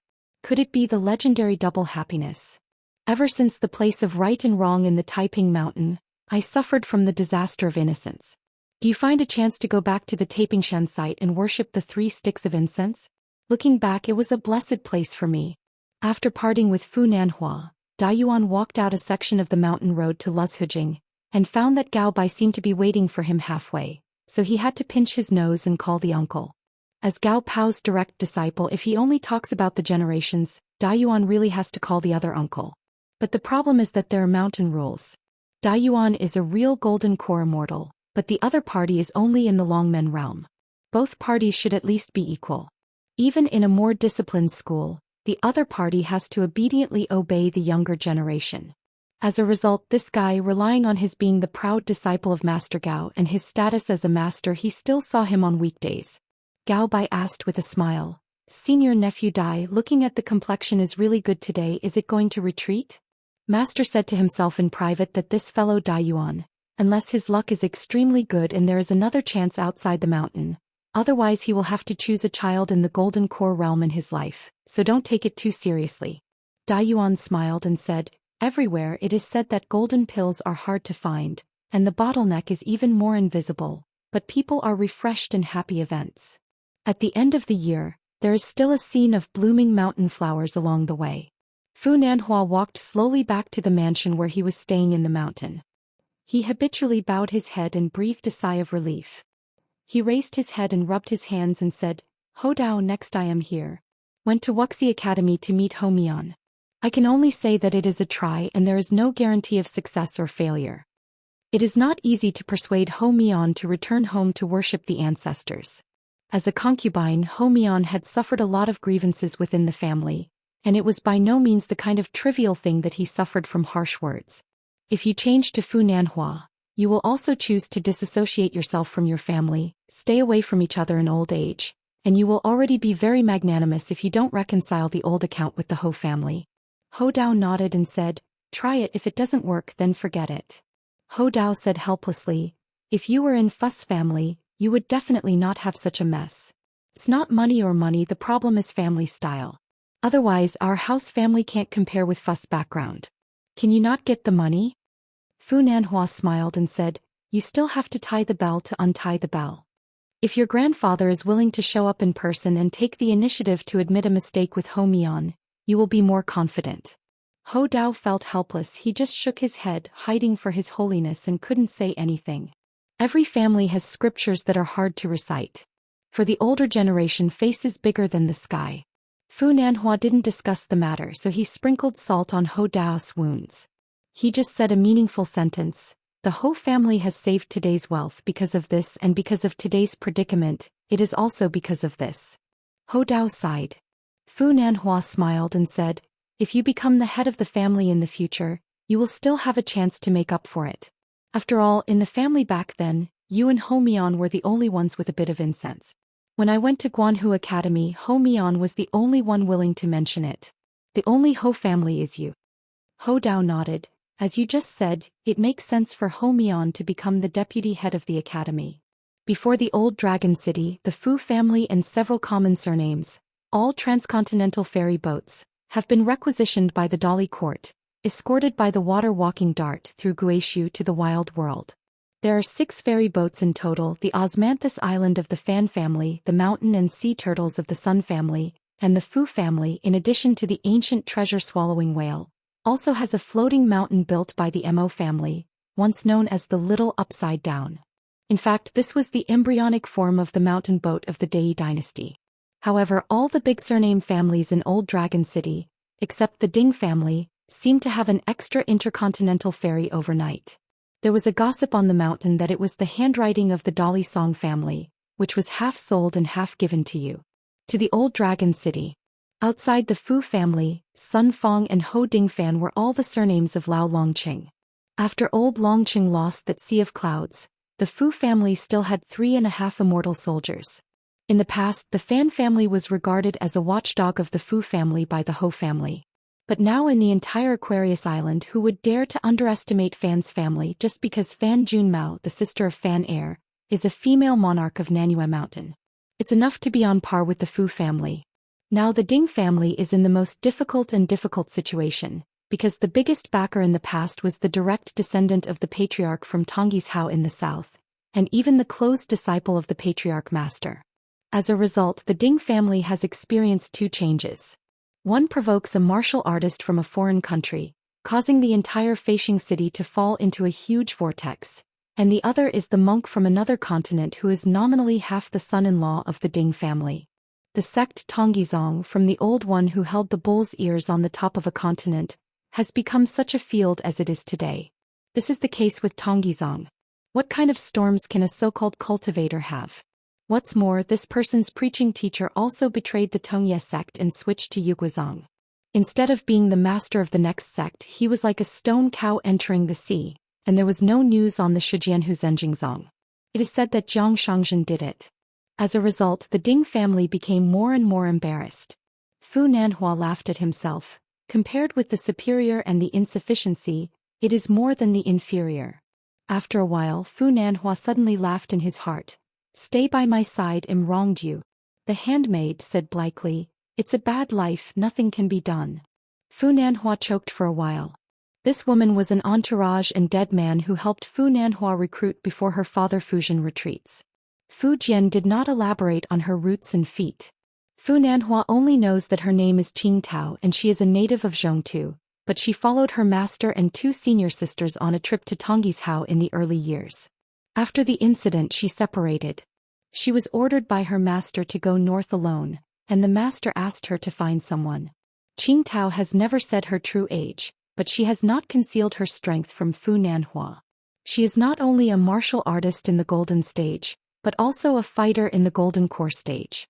In the eyes of outsiders, Qing Tao, the maidservant, stood beside Fu Nanhua, looking like Jie Yuhua next to her. However, Fu Nanhua always had the illusion that there was actually a piece of ice around him, which made people cold all over his body. At the end of the winter last year, Fu Nanhua encountered an elaborate and insidious assassination on his way home. It was the servant girl Qing Tao who took care of the assassin. From beginning to end, Fu Nanhua only needs to watch from the sidelines. The true foundation of the Qingzhou school lies in the mountain city known as the White Jade Cave Sky. There is a snow lake on the top of the mountain. The true half-fake Baiyu Palace, Qianglu Yuyu, is densely populated, and Shimon's divine predecessor can enter it only with the ancestors' Jinyuguan Pass. The opportunities continue. The contemporary leader Gao Shuan got a fairy fate in the mountain city. However, Baiyu Dongtian was self-appointed by the Qingshan school, and now it has a self-styled saying, Little Liju Dongtian. There was a thin young man squatting on the railing with extremely long eyebrows, giving people a sense of cold and sharp edge.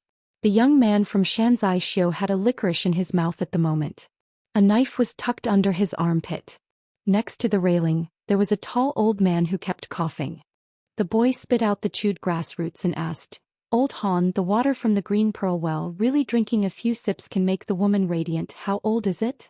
The old man smiled, put his fingers together, tapped 2 acupuncture points lightly to stop the coughing. You can also believe if you lie. So if you call Long Tan, there must be no flood dragon?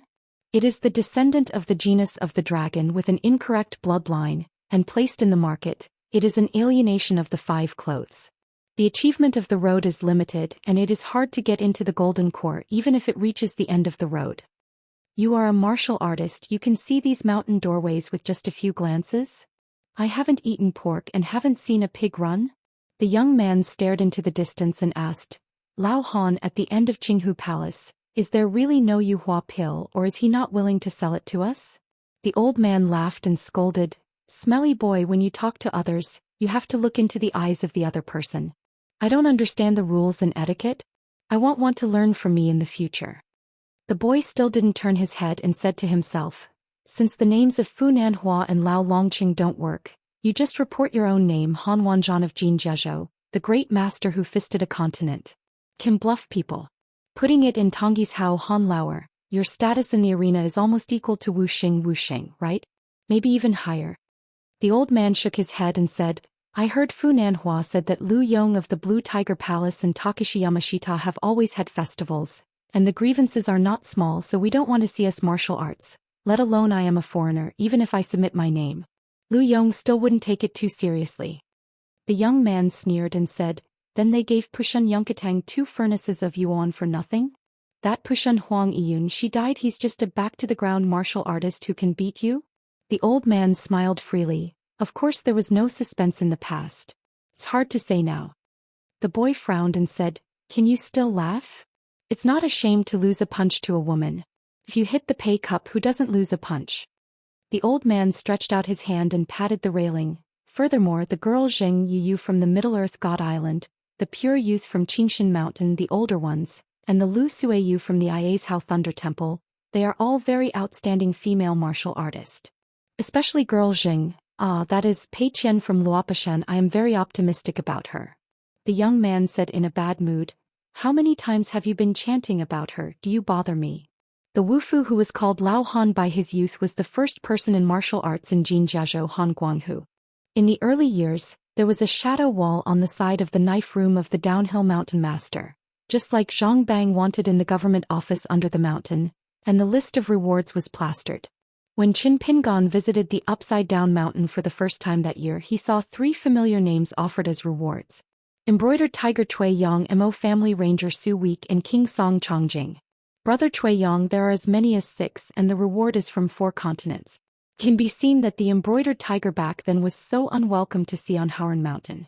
Su Chong and Song Chongjing also have one, the former Zhongbang person who offered a reward, signed Lu Roshi, the Yuanjun of the Jingrong Lake and the Blue Water. As for the person who offered a reward for De Li Song Chongjing, he signed Jin Jiazhou Han Wanzhan, which is the old Han in this young man's mouth. Han Guanghu smiled and said, Yu Beipingzu is really okay. Feng Shui is very strange. These years the old man's face is crackling and it hurts. The young man's name is Jian Ming, he is from Beipingzu, and he was born in a small vassal country under the Zhuang dynasty. However, the concise mountains and rivers of the old country were not broken by the monster army, but on the way to the south of the Dali cavalry in the early years. As one of the vassals of Zhu Ying's Dugu family, Shi Haogua, in order to block the Dali dynasty, wiped out all the elite troops. In the end, defending the capital would rather die than surrender. However, the Dai dynasty did not target Shihao Kingdom because of this. Instead, he treated Shihao Kingdom quite preferentially and allowed it to be restored. After that, the Prince Han Jingling was enthroned. Concise gave himself a nondescript 3-character Taoist name, Yu Ren Song. He took out a piece of jade pendant from his sleeve and rubbed it lightly. The jade pendant is inscribed with the words Yunxia Mountain on one side, and a section of Dao Ju poems from Yunxia Mountain on the other side.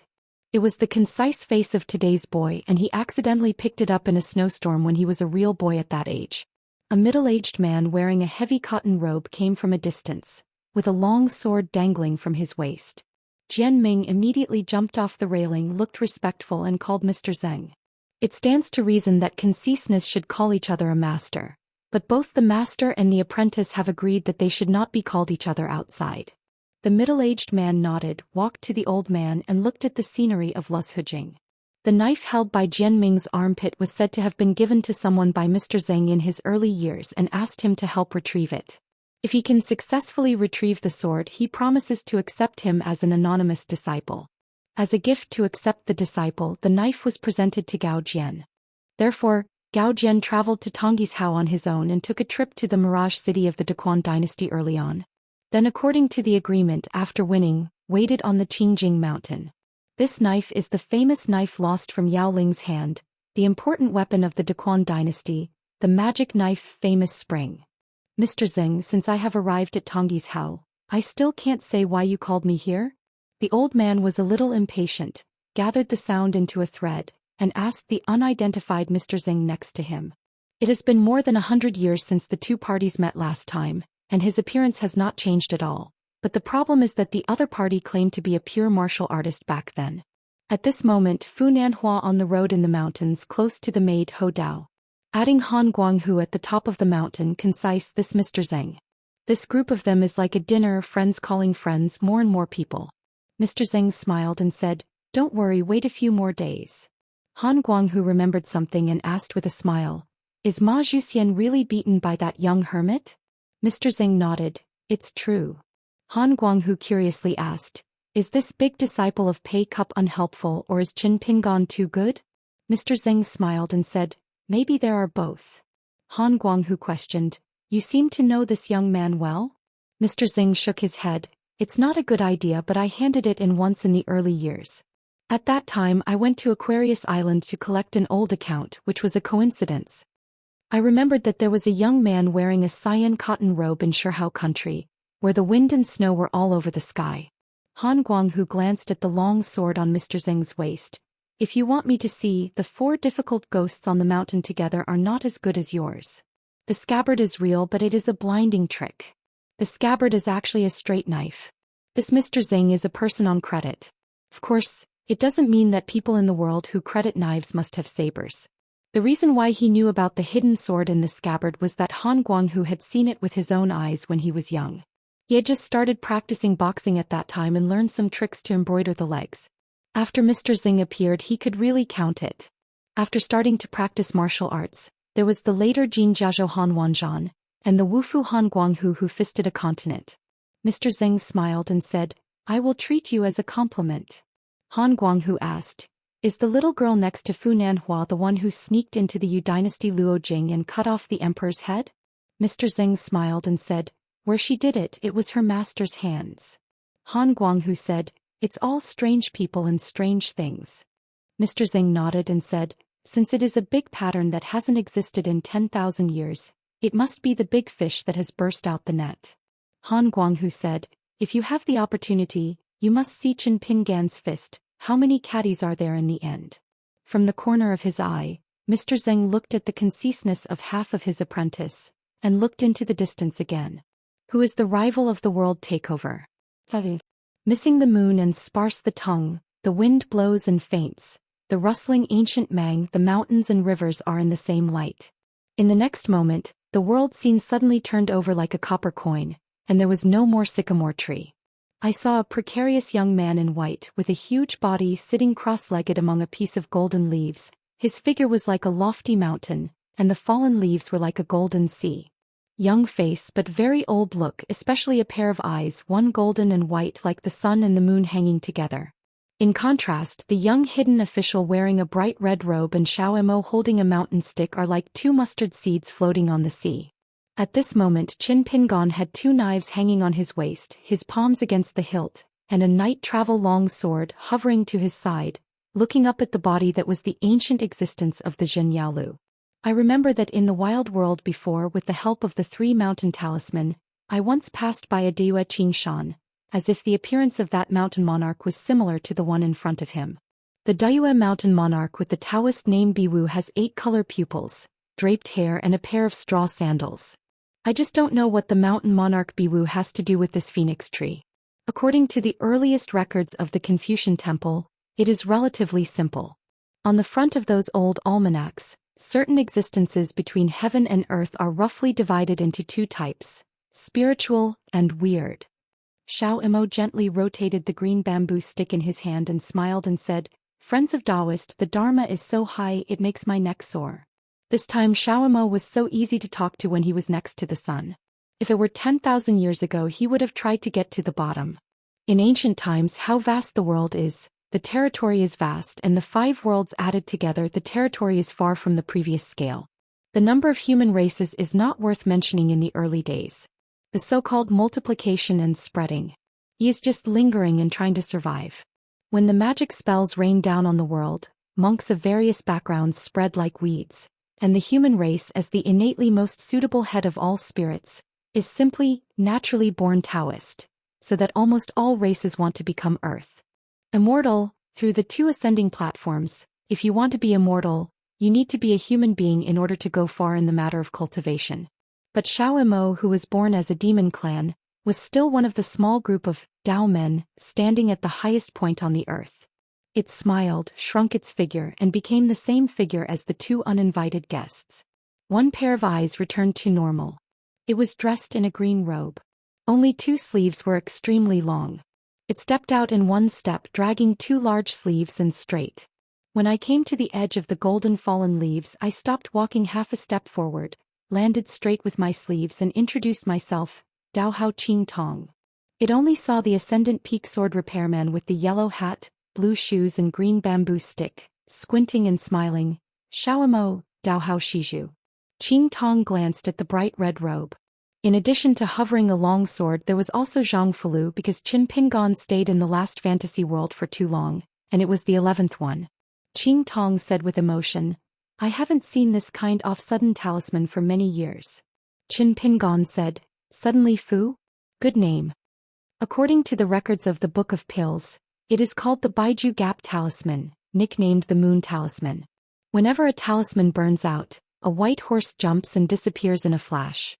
Qing Tong nodded and said, this talisman was created by Master Lu, the big talisman Wanyan bridge born out of Taoist ancestor, and it was named Sudden Talisman by Master Lu back then. At that time, Lu Chen had not yet traveled far to the Qingming world, and he was not the 3 masters of Bai Yujing. He had been on boat for many years, and he once left the ship to land on Tongyi's Hao, and made a special trip to visit the Jin Yao Lu, which is similar to Qin Pingon. On one trip, Lu Chen was on the way and had nothing to do, so he drew this sudden talisman. It was just made of a talisman. It was extremely rare. Lu Chen used to draw a talisman with water. The water he used was the long river of time. This sudden talisman was made by Lu Chen. The threshold is high, one can imagine. The talisman hovering beside Qin Pingon was obviously simplified by a certain expert. The reason why Qing Tong could conclude that it was not made by Lu Chen himself was because Qing Tong was on the talisman and saw another true meaning of Taoism.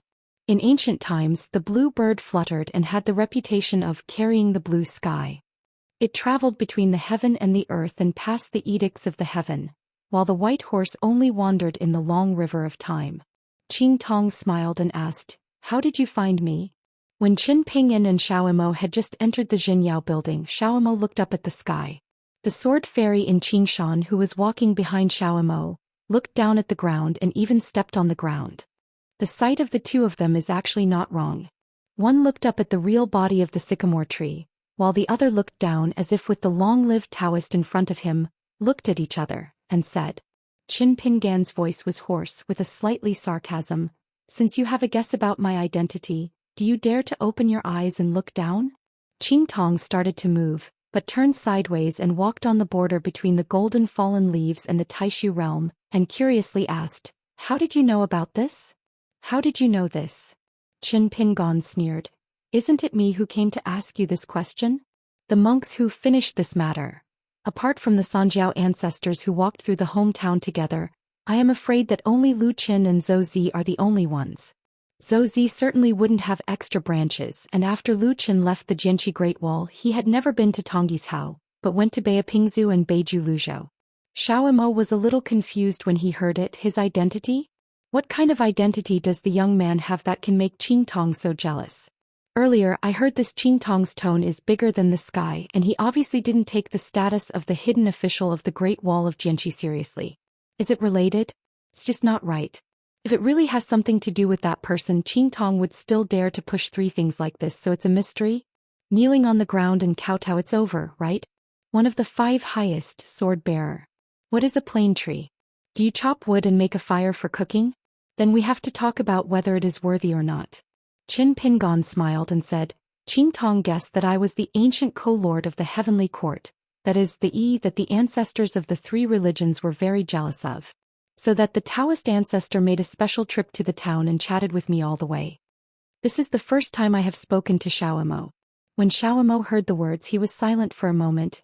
It is also normal, not right, that's the way it is. Qin Pingon did not expect Xiaomo to reply. It is not without reason that Xiaomo can be so brisk in Luopa Mountain. With this sentence he can firmly rank in the top 3, which is enough to compete with the phrase, Master's realm cannot be doubled, by the founding disciple Pei Qian. This is how the young mountain master wronged Xiaomo to worship. After Xiaomo banned some of his memories and emotions, he followed Qin Pingon to travel all the way. For example, in the big city of Lijing, Xiaomo had a similar feeling for a long time. At that time, I felt that the son next to him was very much like the person he had seen with his own eyes. It's just because of the similarity that Xiaomo didn't think it was possible before. It's specious. Of course, all similar people, things are not real. But if the son next to him is really that person, Xiaomo doesn't care and even looks forward to it. 10,000 years ago, Xiaomo did not hand over his sword because of his own swordsmanship and the inheritance of Dao Fa, coupled with some personal grievances, and finally chose to talk to the master of Bixiadong Cave. That fellow Taoist was almost the same. Xiaomo was watching from start to finish. If there is another ascent to the sky after 10,000 years, Xiaomo is willing to follow the people around him and ascend together. After thinking about this, Xiaomo suddenly looked so bright. How about using this uncommon phoenix tree 10,000 years ago to practice his hands? However, Xiaomo didn't put this green tong in his eyes, so the bigger idea is to break the border, and he must quickly break the border. It is not enough to not be among the 14th realm. At the beginning, just looking up and adding Zhu Wei, you can make yourself helpless and return without success. Moreover, after 10,000 years, the number of monks in the 14th realm, combined with several worlds, can be said to be one of the few, but wait until there will be more Sanjiao ancestors, because it will be the biggest Daofa rainfall that has never happened before. Have you ever heard of a saying from Zhou Xian? Qing Tong asked and replied, I must have heard of it and I have already thought about it carefully. With your always cautious disposition you must have come prepared. It's the saying that only circulates on the top of the mountain. When the phoenix follows the sky and the breeze, the phoenix trees grow tall, the peach and plum spring breeze blooms, and when the phoenix dies and the autumn leaves fall, the simplicity conveys the truth. And then I see the early ancients. Qin Pingon said indifferently, I don't take it seriously. This is a sentence Jing Juzhong said, and it is very suitable for the situation when it is used here and now. Qing Tong didn't seem to have expected such a reply. He tilted his head slightly and looked at the famous Qingshan guest. Haoran, savage, Qingming, lotus, colorful. Everyone knows this person's name. Qing Tong stopped, turned his head and asked, I have already answered the question, it's your turn. Qin Pingon said, riding a donkey to find a donkey is an obvious reminder. Qing Tong first arranged 2 donkeys for the 2 villains to watch the mountains and rivers on the donkeys. At that time Qin Pingon and Xiaomo seemed to say casually, if you come you will be at peace. Where did you come? For example, there was once a supreme being, and occasionally he would follow 2 ascending platforms, pick up the level and come to the world. In fact, this world has always been an extremely hidden downhill road. After that, many one-leaf blinds can be regarded as pediatrics compared to this matter. The sycamore tree was willing to guess so, and Qin Pingon also rode a donkey downhill at the time, and was happy to borrow the donkey to go downhill. On the one hand, Xiaomo marveled at the thoughtfulness of his son, on the other hand he was slanderous. You, the sycamore tree, cultivated for thousands of years and got the amulet of the Confucian temple. It has no natural enemies and no worries. In the end you just have so many flowers and intestines. Qing Tong suddenly said, Qin Qing will pick you as the last hermit. It's not without reason. Xiaomo reminded, Qing Tong, you still have to respect the boss sword fairy. Qing Tong was a little puzzled when he heard that. How come you, a monster sword repairman who used to fight Yuanxiang and Longjun to death, began to respect Qin Qing so much? This kind of hospitality is much more interesting than the younger generation strayed into the depths of the lotus root flowers. Qin Pingon tapped the handle of the knife lightly on the palm of his hand. For example, just talk about the first Phantom World, and as far as the chess player can see, it is a brand new world. The scene of heaven and earth will change from a freehand ink painting to a delicate meticulous painting, and at the same time from a landscape scroll with only black and white to a green landscape painting. Later I met the old lady in the mountains, which means there is a sky outside the sky and there are people outside the world. Therefore, when Qin Pingon calmed down the old woman and the woman with a colorful cloud spectrum, there was a saying, "Is the chess of future generations already so high?" Qin Pingon was really too lazy to betray the opponent, so he simply exposed the layer of window paper and said bluntly, "If you want to come to a game like the world, you always go to a high place. Besides, Qing Tong has a deeper intention. Qin Pingon is the one, he is a chess player, so he can have the good fortune of having a glance the world is born. At the same time, that one is an old woman and a woman who lives in seclusion in the mountains and does not care about the world. Instead, Qin Pingon has become another one for the future generations. The two meet again. The former treats the present world with strangeness. Since when Qin Pingon separated from Xiaomo and went to read on the official road alone, the pages were blank. Qin Pingon had a natural thought at that time, feeling that the way this phoenix tree creates the world is too crude and can only be regarded as a barren landscape. If you change to yourself, only dripping water will not leak. And this in itself is an ingenious temptation and subtle hint of Qing Tong. My youth can't do it. You can do it. It's just that Qin Pingon always feels unclear about the way, as if Qing Tong is in an extremely contradictory situation. He has long believed that he is the one, but he can't believe it, or he doesn't want to be the one. Qin Pingon, who was crouched, stared at the Qing Tong in the distance and asked nonchalantly, "What strength are you now?" Xiao Mo knew it would be very interesting when he heard it. Because Xiao Mo knows that his son rarely confronts a senior on the mountain, and directly uses the word you as an opening statement. So next it will definitely not be a point-to-point competition. Qing Tong smiled and said, "It's probably equivalent to an ascendant realm. Half a martial artist will arrive, and will know a few big charms." Qin Pingon nodded. Between the two, a long bright red line appeared in an instant, as well as a lingering speech. "Then I don't have to worry about killing seniors.